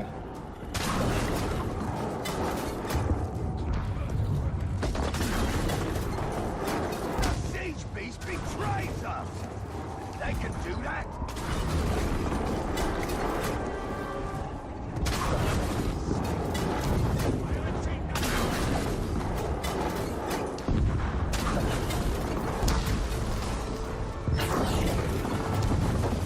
Oh, I didn't kill it. I thought I killed it.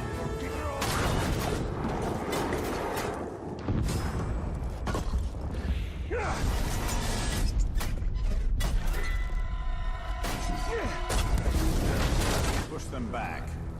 For now. Another attack will surely follow. We should return to the upper city. Check on Idril and the others.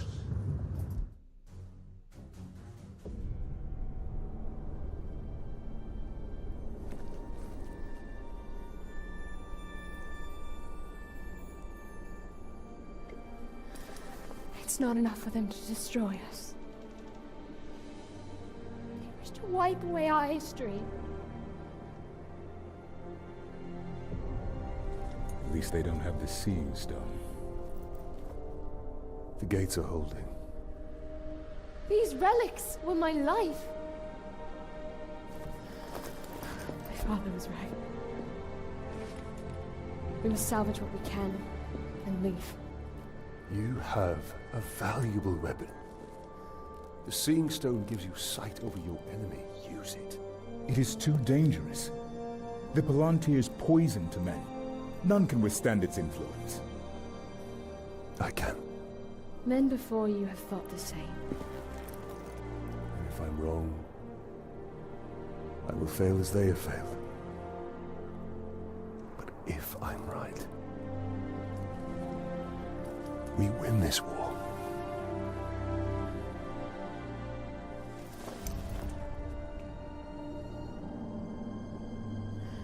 Then I will find my father and speak to him.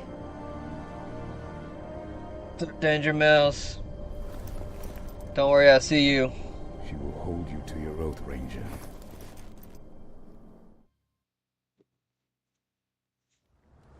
Gonna call it a night here soon. Getting kind of sleepy.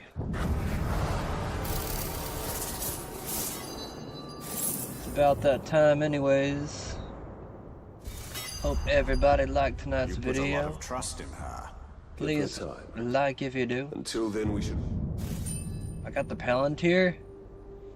We got the Palantir, everybody. We saved the world, I guess. Artifacts of the First Age. A Palantir is a dangerous tool, Saruman. Why should we fear to use it? From Saruman. Can you believe they named their company after that? Turn to Shelob. I need more answers. What's going on now? New areas unlocked. I don't want to yet. Do I gotta?